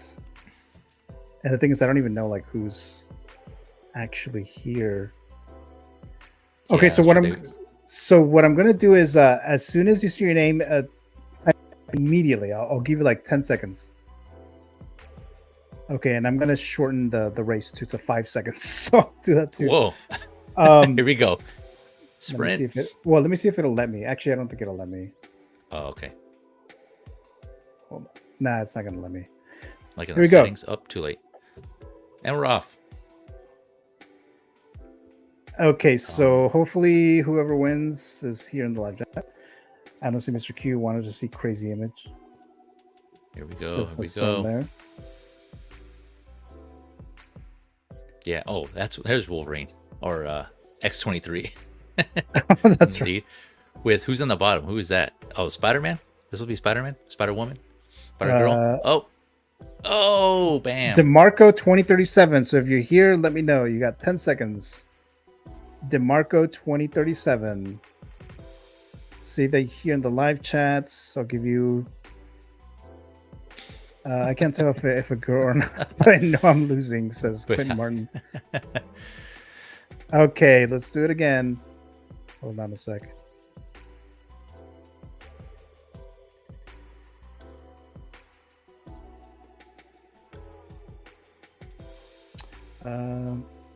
Let me go back. Actually, let me change it. Let me just change it here because Okay. I need to get out and put the whole thing again here. But hold on a second, guys.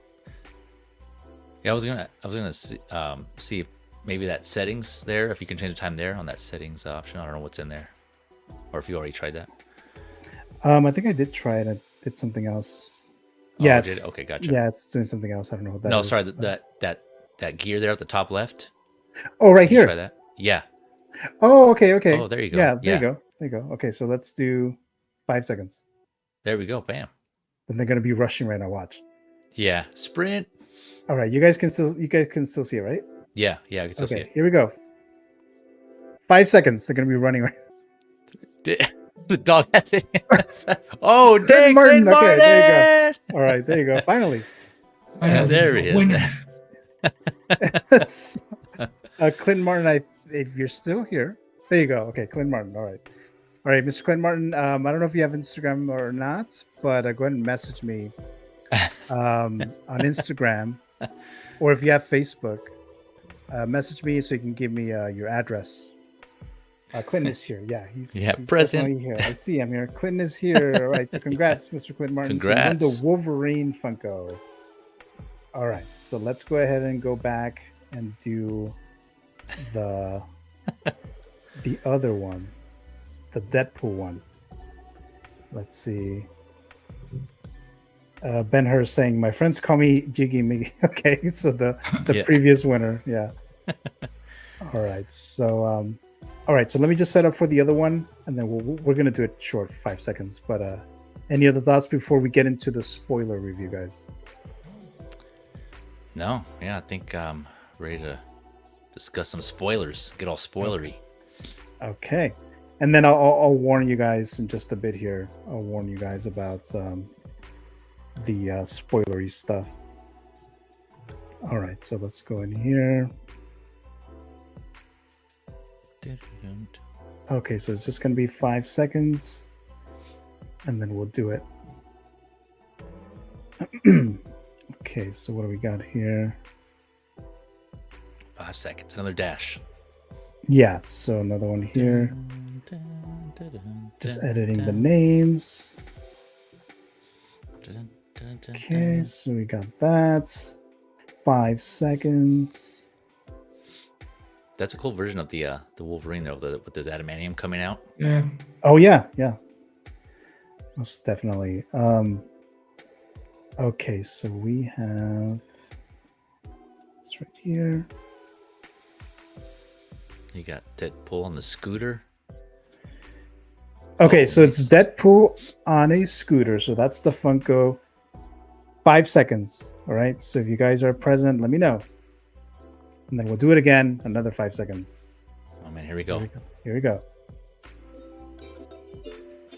Go after that sea dog, sea pup, sea lion. Oh dang! Oh, damn. Wow, out of This came out nowhere. of nowhere. Yeah.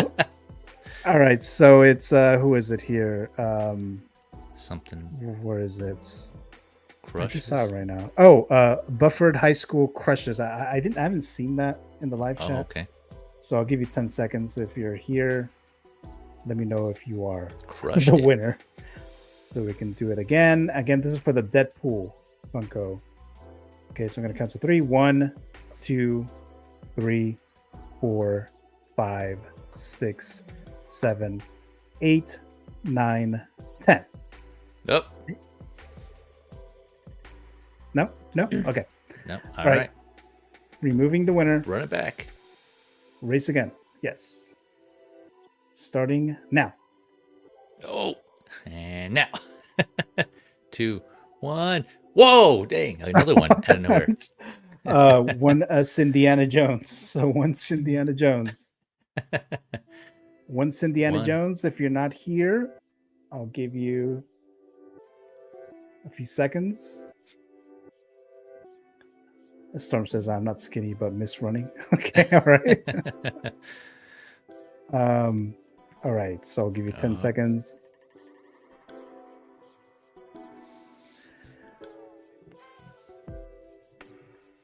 Clint Martin says, dang, out of nowhere. Yeah, they just comes like Yeah. out of nowhere. And it kind of like stands out more when it's like a shorter race. Yeah. But all right, so doing it again, removing the winner and then starting over again. Starting again. So Bam. let me know if Here you we go. won. Again, this is for the Deadpool with the Here scooter. it comes. Oh, 12 yay 034 or 034. I haven't seen this might be name 12. on here either. Yayo 34. Oh, maybe. Maybe it's Clint Martin says, I never like running. I don't mind the short bursts for sports, but not running just for run. So Running for fun. yeah. But I guess they're like really swimming in this one, right? Yeah. Yeah. Uh, Yep, they are. My name is there, right? Says Chris Chong. Yes, I believe so. Yeah. Yes, your name's on there. Your name's there. All right, so starting over again. So, No, 12 yayo. all right, here we go. Run it back. Starting over again. And boom. Oh, what? Oh, what the heck? Uh-oh. All right. Uh-oh. Clinton Martin. So Clinton Martin won again. So you won both of them. Oh, damn. So you want the Wow. combo, Deadpool Oh, the and pair, the Wolverine duo, on a yeah. Deadpool and Wolverine weekend review. Come on. So there you Yeah. Come Uh, on. Congratulations. Congrats, Clint Martin. Again, man. go. Dang. Yeah, congrats, Clinton Martin. 2 in a row. For, yeah, so again, just message me there with the dubs. Says Yeah. Alice says, go buy a lottery ticket. So there you go. Yeah.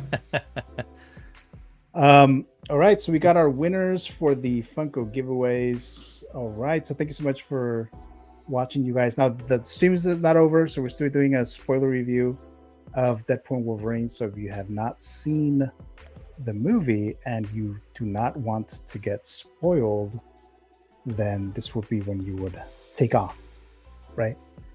So here we go. Deadpool spoil and you. Wolverine. Yes. So there's a comment here. Let me see. We got congratulations, Clinton. You won huge. Yes, definitely.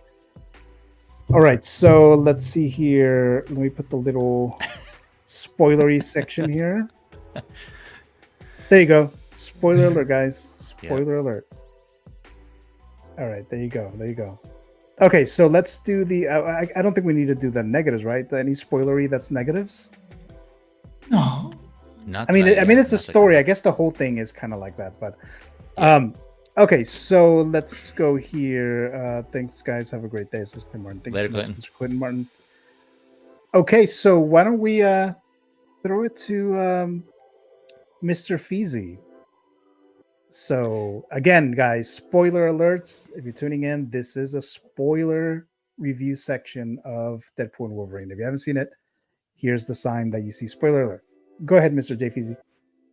Yeah, so again, just to add in there, make sure spoilers, warning. So starting with the cameos, I'll try to save some meat in the bone there for you two. I don't want to go too much, but for me personally, I was into comics and I don't read them as much now. Not too deep, but I still follow certain things and kind of read summaries on high levels. So I personally loved all the comic references, especially all the variations of Wolverine, and we started jumping the universes or the timelines, I should say. Yeah, that was just really cool to see all those. Again, they did their homework, all the comic representations they had, and yeah, there's just so many. Let's see, and then of course, yeah, all the other references to the previous movies, cameos, I should say. The biggest one, I think for me anyways, I don't know if you guys agree, the biggest cameo of all that I was really surprised with was the Blade cameo. When he came walking out, the theater was just like, oh yeah, like just clapping. Yeah, it was so cool. I was most excited for that one, actually. Yeah, me too. I was clapping too, man. It was like, oh damn, yeah, it was just awesome, man. Like one of the reasons why, like I mentioned, seeing it in theaters, just the energy, everyone was cheering and clapping, man. It was just, don't get me wrong, the others were cool too, but I'll let you guys touch on those. I'll save some stuff for you, but for me, that was the best cameo there for me. But yeah, otherwise, I'm trying to think what spoilery that hasn't already been said in general, as far as like the overall movie as a whole. Yeah, I guess like that. I'll leave it at that for now, and if I'll touch on again after you guys go. So I'll let whoever go next, or Alex or Gio. Go ahead, Alex.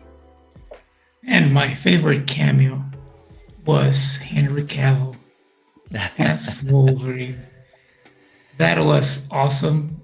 I had no idea that he was going to show up.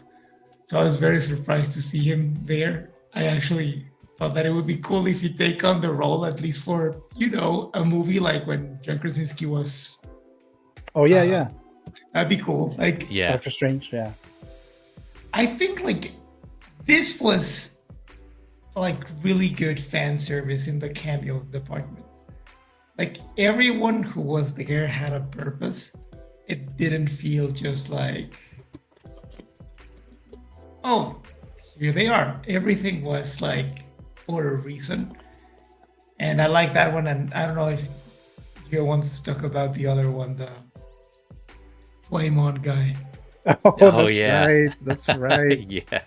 That one was huge. Go ahead. Yeah, you already brought it up. Yeah, go ahead. Yeah, there's so many. That was cool. Like, we see obviously Chris Evans, right? And then he's like covered up, like he has the little I don't know what you call it, but he's covering up like most of his like upper shirt or jacket or whatever. Yeah.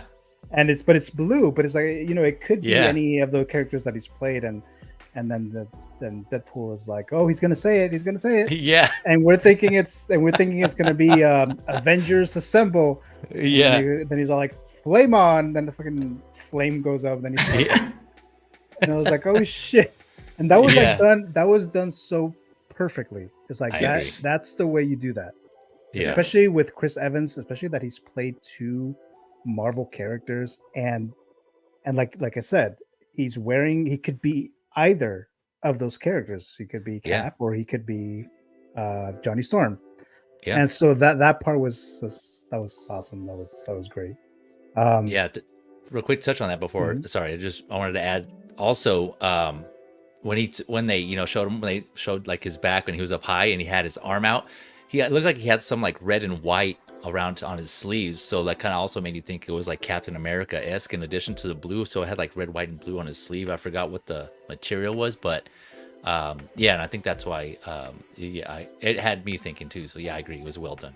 And there was a little hint that it was Johnny Storm, because before he says the line and reveals who he is, he starts talking. Chris Evans' character starts talking, and then he's all cussing. And then you can see there's a shot with Deadpool that he's like, what? Like that's like, he's like, oh yeah. He was like, oh shit. He's cussed, like, he's like cussing, right. And he's being like all like vulgar and shit. I was like, wait. Yeah, that's right. That's a little glimpse, a little hint that you see that, and then that's when we get to that. So I thought that was cool too. It was great. Yeah, I didn't pick up on that. I just thought it was like a variant, a Captain America variant. Like he was just a little more like a little more quote unquote R-rated and mature. Like it wasn't as And that's why it worked. That's why it still worked, because it's like, Yeah. oh well, maybe this variant is not the Like the correct, polite. Yeah. right, the polite. Yeah. He wouldn't cuss. He wouldn't be like this.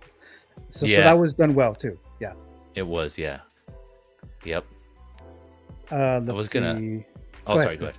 No, I was gonna say that's another good example there too of like writing, right? Like the whole interaction that you set up, that was done, well and perfectly, because it got us all right. And again, it's not the story may have been basic, but that scene, that sequence, like that interaction, it was just well performed and well But I done. think that's exactly why all these little things work, because the story is simple. Yeah. If it's too complicated, then it just doesn't make sense and it feels like too forced into the story. I don't know. Yeah. But that was one of the best moments in the whole movie, and the whole Mad Max thing. I really liked Oh, that. yeah. Yeah. And then Chris Strong says, my friend and I went with has a huge Chris Evans crush. So since I already watched it before, I was waiting for his reaction. Oh, okay. Nice. Action Figure Academy says, I already knew Chris was going to be Johnny. I Spoiled hope it for wasn't himself. because of spoilers. I hope that wasn't spoiled for Yeah. you. Or maybe you just knew somehow. But Goddaughter was like, Cap cussing? LMAO, yeah. She never saw the Fantastic Four. Okay, so then there's that too there. Lucky her. Those movies were awful. Right. And then the other then we have Elektra, Jennifer Garner pops up, which we already knew, because I think it was already online that she was either spotted there or was already cast or something like that. So I wasn't surprised about her being there as Elektra. And so there's that, and then of course, Feezy, you mentioned a Blade who pops up, and that was the most exciting one for me, even though I have already heard that he was probably going to be in it because of the connection with Ryan Reynolds being Brian and Blade Trinity. Even though I guess they were having issues, like they didn't like each other on set of Blade Trinity, and there's a joke that they mentioned there or something like that. Yes. So that was cool. That was really cool, actually, seeing. I like the Elektra Ben Affleck joke too. Oh yeah, that's right. Yeah, that was pretty cool. Oh yeah. Yeah, like, oh, Daredevil. Sorry, we shouldn't mention that. Yeah. Yeah, so that was cool. And then of course, the main one here of those three was Channing Tatum as Gambit. Magic Mike fucking himself. Yeah. Popped up. Yeah, exactly. Just fucking popped up, and it was like, and I kind of thought that he would be, because like this would be the movie for him to do a little cameo, because he was going to be the character in X-Men Origins. I think he was supposed to play the character. You know how they have Gambit in that movie. He was supposed to be in it, but I guess it was kind of scheduling situation where he had to do G.I. Joe. So so he didn't do that. And I guess they were working on him doing his own solo film for like years and years and years. And I think they had I think the director's called Gore Verbinski or something like that. The guy from Pirates. Yeah, the guy from Pirates. He at one point was attached to direct the Gambit movie, if I remember correctly, because that was a long ass time ago. But then Disney bought Fox, and then just everything else just kind of went away. And then it was like, okay, we'll never see Channing Tatum. Because my main thing about Channing Tatum playing Gambit is like, can he pull off the accent? Because that's kind of hard. Yeah. That's kind of hard to do. And I was like, but what do you guys think? Did Channing Tatum? I know it's kind of like joking. It's kind of like a joke still, so it's not going to be exact. It's not going to be perfect. But did you like his accent and his performance as Gambit? No, it was funny. Like in a jokey way, it was funny. Yeah. But the suit and everything looked really cheesy. Like it felt like a cosplay. And the guy is huge. Like, it wasn't for me, but I liked it. Yeah. I would never accepted that in a movie. Like, right, exactly. Yeah. But I it get was that. fun. Because I was like, that. Yeah, this works for this movie, for Yes. this specific situation, right? Yeah, so like, because but now, I'm sorry, go ahead. Go ahead. So, oh, sorry, the accent, I don't think I can watch him for 2 hours talking like that, man.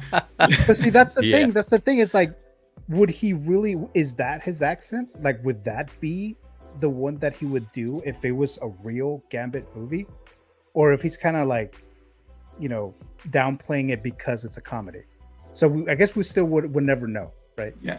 What if But I thought that was cool. That was like, Yeah, that was cool. That was awesome. I enjoyed all of that.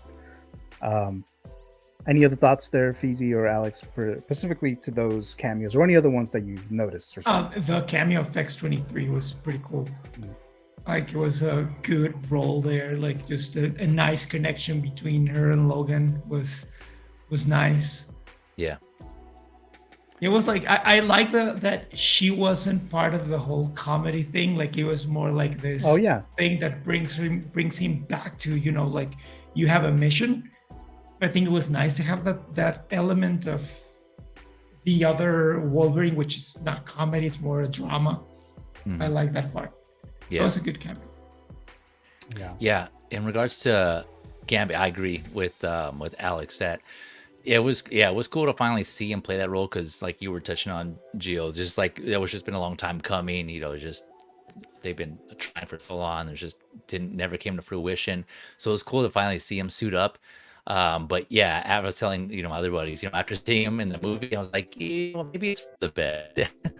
So, yeah, the accent. I mean, even though I can kind of see it was kind of jokey and it was exaggerated, but it kind of still gives you an idea, or I think in my eyes. And so I'm like, I think I'm good. I agree with Alex. The suit didn't look that great, and with action figure account, exactly. His head just seemed like too big for the costume. I don't know if it was like sized correctly or what, but it just seemed funny in the costume. But it was just still fun and funny to watch him do that. And of course, Deadpool was kind of joking and mentioning his accent coach.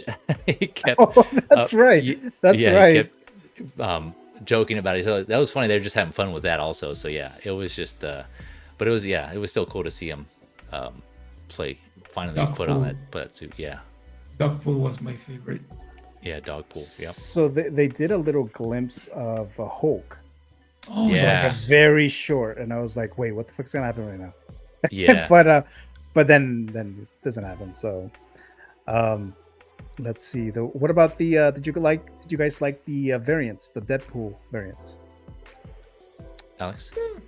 I don't know. Like, I didn't care much about them, like, it was just part of the movie. That wasn't huge for me. Like, the guy with the long hair was funny, but the rest of them, nice. Yeah, cool. like the rest of them, like, they didn't do much. Like, it was just like, oh, look, they're gonna make all these toys. It was just like that for me. Yeah. But the guy with like that version with the long hair, that was funny. Yeah. Yeah. And then of course it showed Lady Deadpool, right? And well, she doesn't unmask, we don't see who it is, right? But then we see in the credits who it is, right? So it's Blake Lively, so it actually was her, not Taylor Swift. Yeah. So I was surprised by that, honestly, because I thought, I had heard rumors that it was going to be here, like, oh man, she might be in it, and then I just heard rumors in general that Lady Deadpool was going to be in it, so I was like, I don't know. I was trying not to read too much into that, just so I can at least be somewhat surprised, but yeah, and I was surprised that it ended up being the voice, Blake Lively. Yeah, she just did the voice, and not Taylor Swift. So I was like, oh, okay, well, there goes that. Yeah, and Action Figure Academy says, I like the line, "You were always the wrong guy," and that's a perfect line for that. Yes, that was nice. And then how about the opening, the In Sync, my favorite of the three. And then with it playing around with the Wolverine's corpse, basically. Yeah, his metal bones. Yeah, yeah, his corpse. That was great. And when he put on the claws at the end, and he was like, "I'm so wet." Just like that was like, oh, you have no idea. Yeah, that was fun, man. That was awesome. It reminded me of I think what is it? Zombieland 2 had a similar intro. Oh, I think so. Yeah, I don't know if it was the first or second one. But yeah, kind of like a slow motion type of not slow motion, but yeah, like they were fighting and like they would kind of do slow motion at certain the points and speed up ramps. again. Yeah. So that was kind of cool. I like that. But yeah, that was a great intro. Yeah, it was my favorite intro of all three. That was the best one. Definitely. Chris Chong says, I thought Taylor Swift was going to play a character named Dazzler and that she would be performing during the end of credits or something. Yeah, that was part of the rumor too, that it was, if it was not Lady Deadpool, there would be that character. That's right. Yeah, I heard that too, yeah. But she just wasn't in it at all. So so there you go. Yeah, so let me see. I'm trying to think of something else here. While you're thinking real quick, going back to the Deadpool core, when they all came out. Yeah, I'm kind of with Alex where like, you know, he mentioned them earlier in the film and they all come out, so I wasn't like as thrilled. It was cool to see them, but I wasn't as excited to see them as I was when they had the Wolverine variants. I enjoyed those more than all the Deadpool, different Deadpool versions. Okay. Yeah. And so yeah, and then after the fact, you know, same thing with the credits. I was looking to see who played Lady Deadpool, and then the others were going too fast, so I couldn't catch up. So I went later on and I looked and see who all was in the cast, and then I found out that you saw that too. Yeah, I know what you're talking about. Go ahead. Yeah, that Cowboy Pool was voiced by Matthew McConaughey, so I thought that was cool. And Nathan Fillion did the voice for Headpool, which I thought was awesome also, yeah. And of course Henry Cavill is in there. But yeah, those were kind of some standout ones to me. Like, oh wow, I didn't notice that. I didn't catch that one during the movie. Yeah, when you see the credits it gets cooler, but just as a whole, like just watching all the Deadpools is like, okay, yeah. Yeah. That scene though, where they're just going through all of them, like you know, normal Deadpool or main Deadpool and Wolverine, just kind of same thing as the intro, just wiping the floor with all that was Deadpool fun. variations. Yeah, that was fun. Yeah, with the song, with like a prayer in the background, like yeah. So much going on. Like when I go watch it again, I'm gonna try to focus on one, and you gotta kind of have like focus on one character. Maybe when you go see it again, focus on the other one, just because there's just so much going on during that scene. That sequence. Chris Chong saying, someone confirm, is Wade bisexual or is he just very comfortable touching his male buddies? Laugh out loud. I think it's who knows. Ultimately, both. Both. Yeah. I wonder too, says Storm. Yukio was a different actress, Kelly. Oh, was it really? No, I think it was her. I saw in the credits her name was in there. She played. Oh no, sorry. Kelly Hu played Deathstrike. I think she reprised her role from X2, if I remember. Okay. I know what you're talking about. Okay, got it. The lady with the long claws. She was also in Last Stand, I think it was, or X-Men 2. X2, that's what it was. Yeah. She reprised her role, and then that's something else I looked up. Toad Ray Park reprised his role. He was in the credits. Yes, I thought that was Ray Park. I didn't notice, because it was going too fast, and things that I didn't have a lot of them. He didn't have a lot of screen time, so I had to. I checked afterwards, but he didn't, right? Yeah, he didn't have not even a close up of him, I don't think. No, but when I thought it was him, like it was like it looks similar, but I saw the credits. I'm like, oh, Ray Park.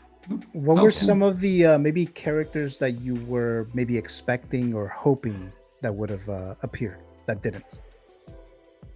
Me, Professor X. I thought he was gonna show up. I thought him too. Yeah, actually. Yeah, that's a good. That's a good question. Just because there's already so many, I think I was like content with what there was. I didn't even think about like who I would have liked to see, because obviously there's surprises that I didn't think we were going to see, and so that's a good question. I need to think about that some more. I think I also thought maybe James Marsden would pop up. Me too. And Rogue. What was the actor's name? I thought she could show up and be like the one who brings Wolverine back to, what X-23 did pretty much, but I thought they could use her. But and the Storm says that Yukio was new actress, so in other words, a clickbait. I saw an article that said she played dual roles. Okay. Oh my God, Professor X was the most heartbreaking part in Logan. Oh yeah, definitely. It was. And then Chris Chong just recently watched that movie too. So. So Yukio was the girl that was with Negasonic, right? Yeah. Right. That's Yuki. Okay. Yeah. Gotcha. Yeah. That wasn't. I don't think that was Kelly Hu. I don't know. I could be wrong. but I didn't check. I didn't see that in the credits. I watched those two movies like the day before watching it because it's so long. Which ones? The Deadpool 1 and 2. I think the last time I watched them was. Oh yeah, I rewatched the first one earlier this week, but I didn't have time to rewatch the second one. Yeah, I just started the first one this morning, so I didn't get to Oh, finish it, okay, yeah, definitely go back and watch it. So the guy in the bar was also in this new one, right? The one in the first Deadpool. Was he? The big guy, the big tall guy in the bar? Yes. Yeah, he was in the new one as well. Oh, I don't remember. I don't remember if he was in the second one, but gotcha. I guess the one that they obviously they didn't bring back Cable. Right. Didn't they like kill him off? There's like a comment that they said that they're like dead basically or something. Yeah, I thought I heard that too. Okay. Yeah, I think Deadpool just said it like very nonchalant. Just like he died. Yeah. or some shit like that. And then who was the other one that wasn't? The other friend from Deadpool 1 and 2, the guy. PJ Miller. Because I know he has some. I know there's some issues going on with him in the past. Like big ones. Like he said on a plane that he had a bomb. Yeah, or I think it was a train or something like that. Yeah. Yeah, he's not very well up here. So we haven't seen him in like anything really, not just Deadpool, just like I liked him. I loved Silicon Valley, and he was pretty good in there. Oh, I never saw that show, but that show was fun. I liked. I know he was in Ready Player One. Well, his voice anyway. Yeah. But he's funny. Yeah, I like him. He's if you guys want to watch a good comedy, watch Silicon Valley. Silicon, okay. Oh, I forgot about. It says, let's not forget Happy Hogan. Oh, yes. Jon Favreau. That's right. Yes. Directed the first Iron Man movies. Yeah. Yeah. I did forget about that too. Actually, sadly. Me too. Yeah, that was kind of funny. Yeah. Just the whole thing.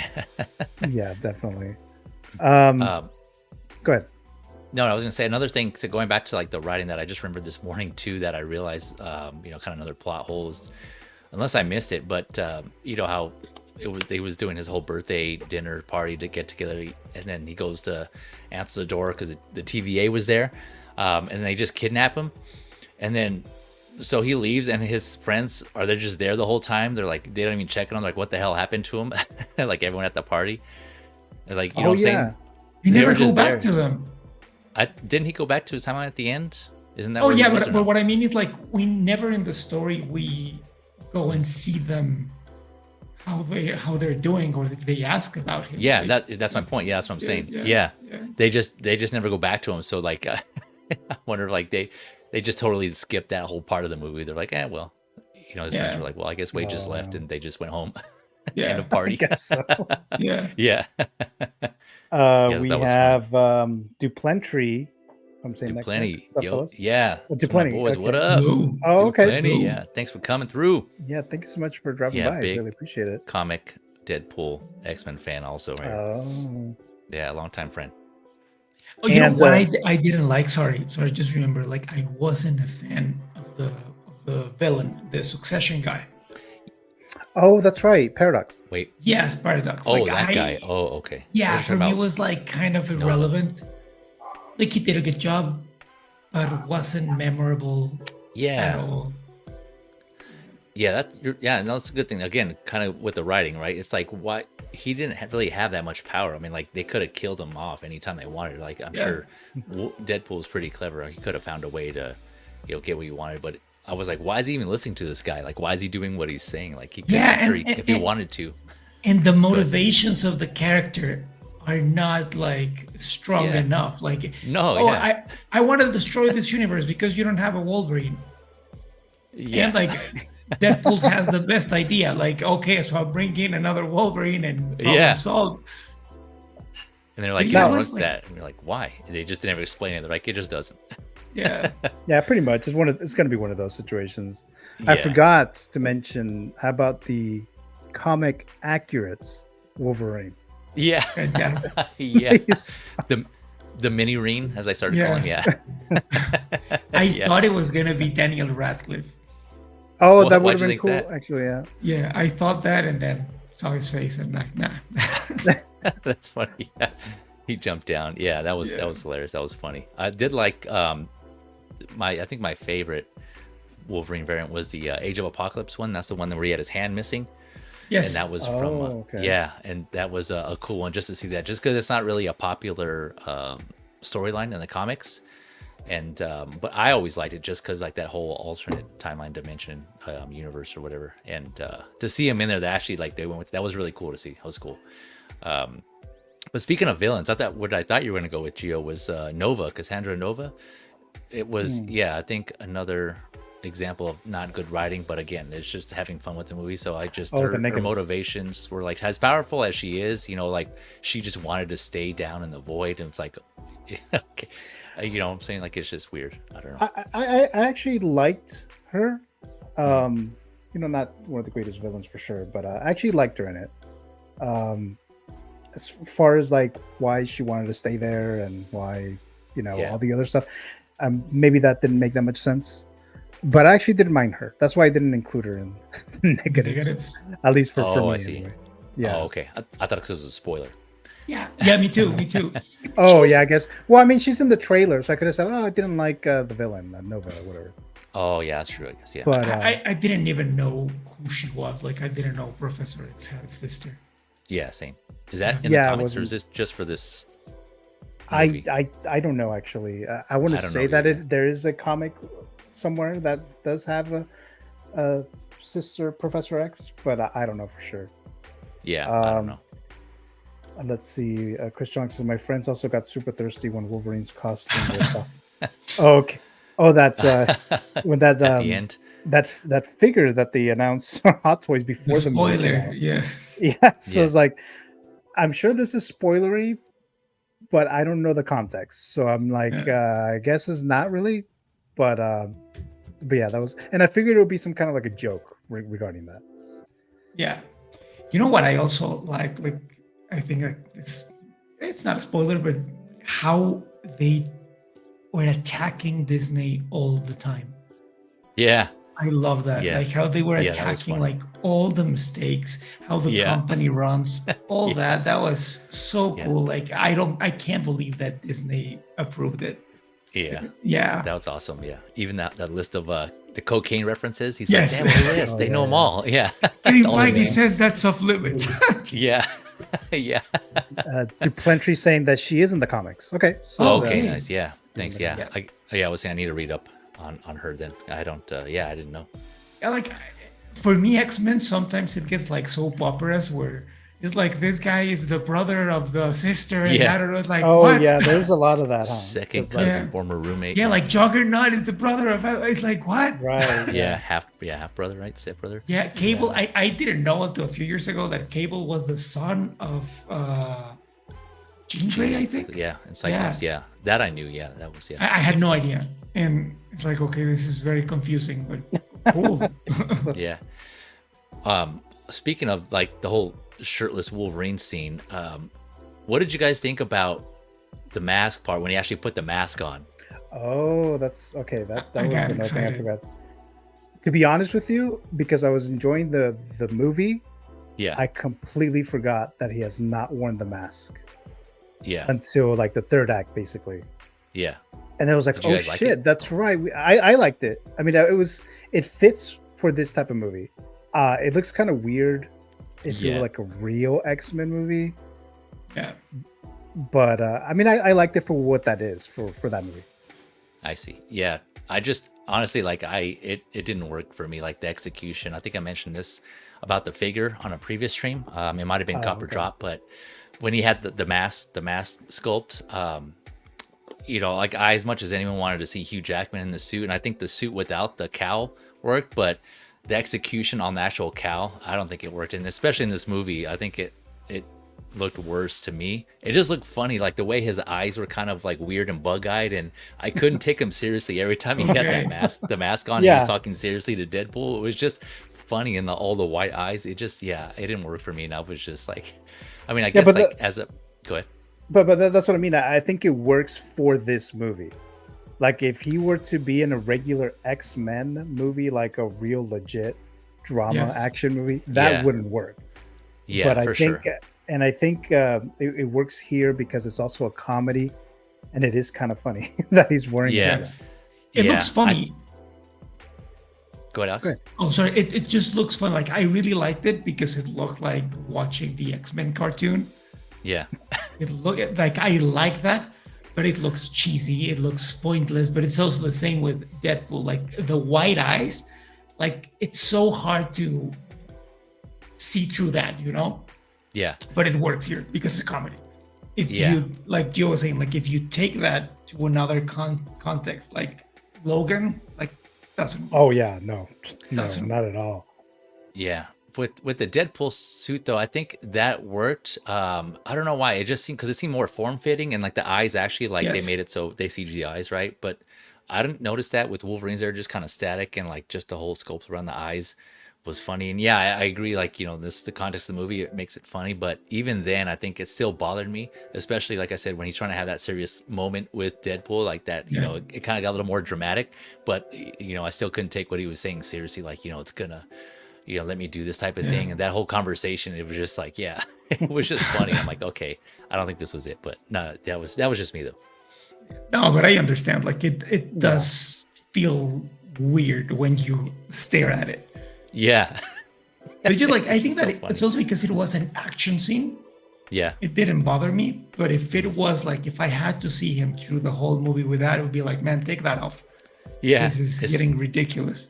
Yeah, especially at at the end when they're holding hands and he still had it on. It's just like, and he's like, you're trying. Again, they're trying to look at each other and do a nod, like they're doing this, with the right reason. They're You sacrificing shouldn't have a themselves. scene with Gambit wearing the mask, Oh Wait, which yeah, mask? just so they both look ridiculous. yeah, exactly. Yeah, like I Gambit would have saying, liked to have seen that. Yeah. yeah, like Gambit saying, "What's with that stupid thing that you have on your face?" Oh, man? Like, I see that what would you're have been saying. funny. Yeah, I see. Yeah, Yeah. Let's see. To Plenty saying seeing Deadpool or seeing Deadpool corpse in the movie was so badass. Yeah, Chris Jong says, and of course my friend who likes Chris Evans got disappointed so quickly. Yeah, that was a pretty tragic death right there. that was hilarious. Yeah, yeah, because it's in a Deadpool movie. If it was like real, that'd be some crazy darkness right there. Like we had been waiting so long to see the Wolverine we grew up with in neon yellow. No full movie in neon. Yeah, so let's see. Guys, we crossed the 3-hour mark. Oh yeah, we did. What the hell? Okay, Like, all right. like so, always, like always. I got it. I told No, you. it 3 or 4 will be hours. 2 yeah. hours. It will be 2 hours. Yeah, that's what I thought so too. But I yeah, say there you that go. every time on my streams. Yeah, Yeah, like mine, the figures one is like 3 hours now. Like it used to be like Yeah. an hour and 50 minutes, and now it's like fucking 3 hours and something. But yeah, let me just do the little final thing here, and then we'll wrap this up here. Okay, so like always, guys, I'm gonna let you guys watch my channel and the Met Report. I do the see it, stream it, or skip it. So in the world of see it, stream it, or skip it, it's an obvious one, right? And that is the wrong one. Okay, so let me put the right one. There you go. In the world, see it, stream it, or skip it, Deadpool and Wolverine is definitely a see it.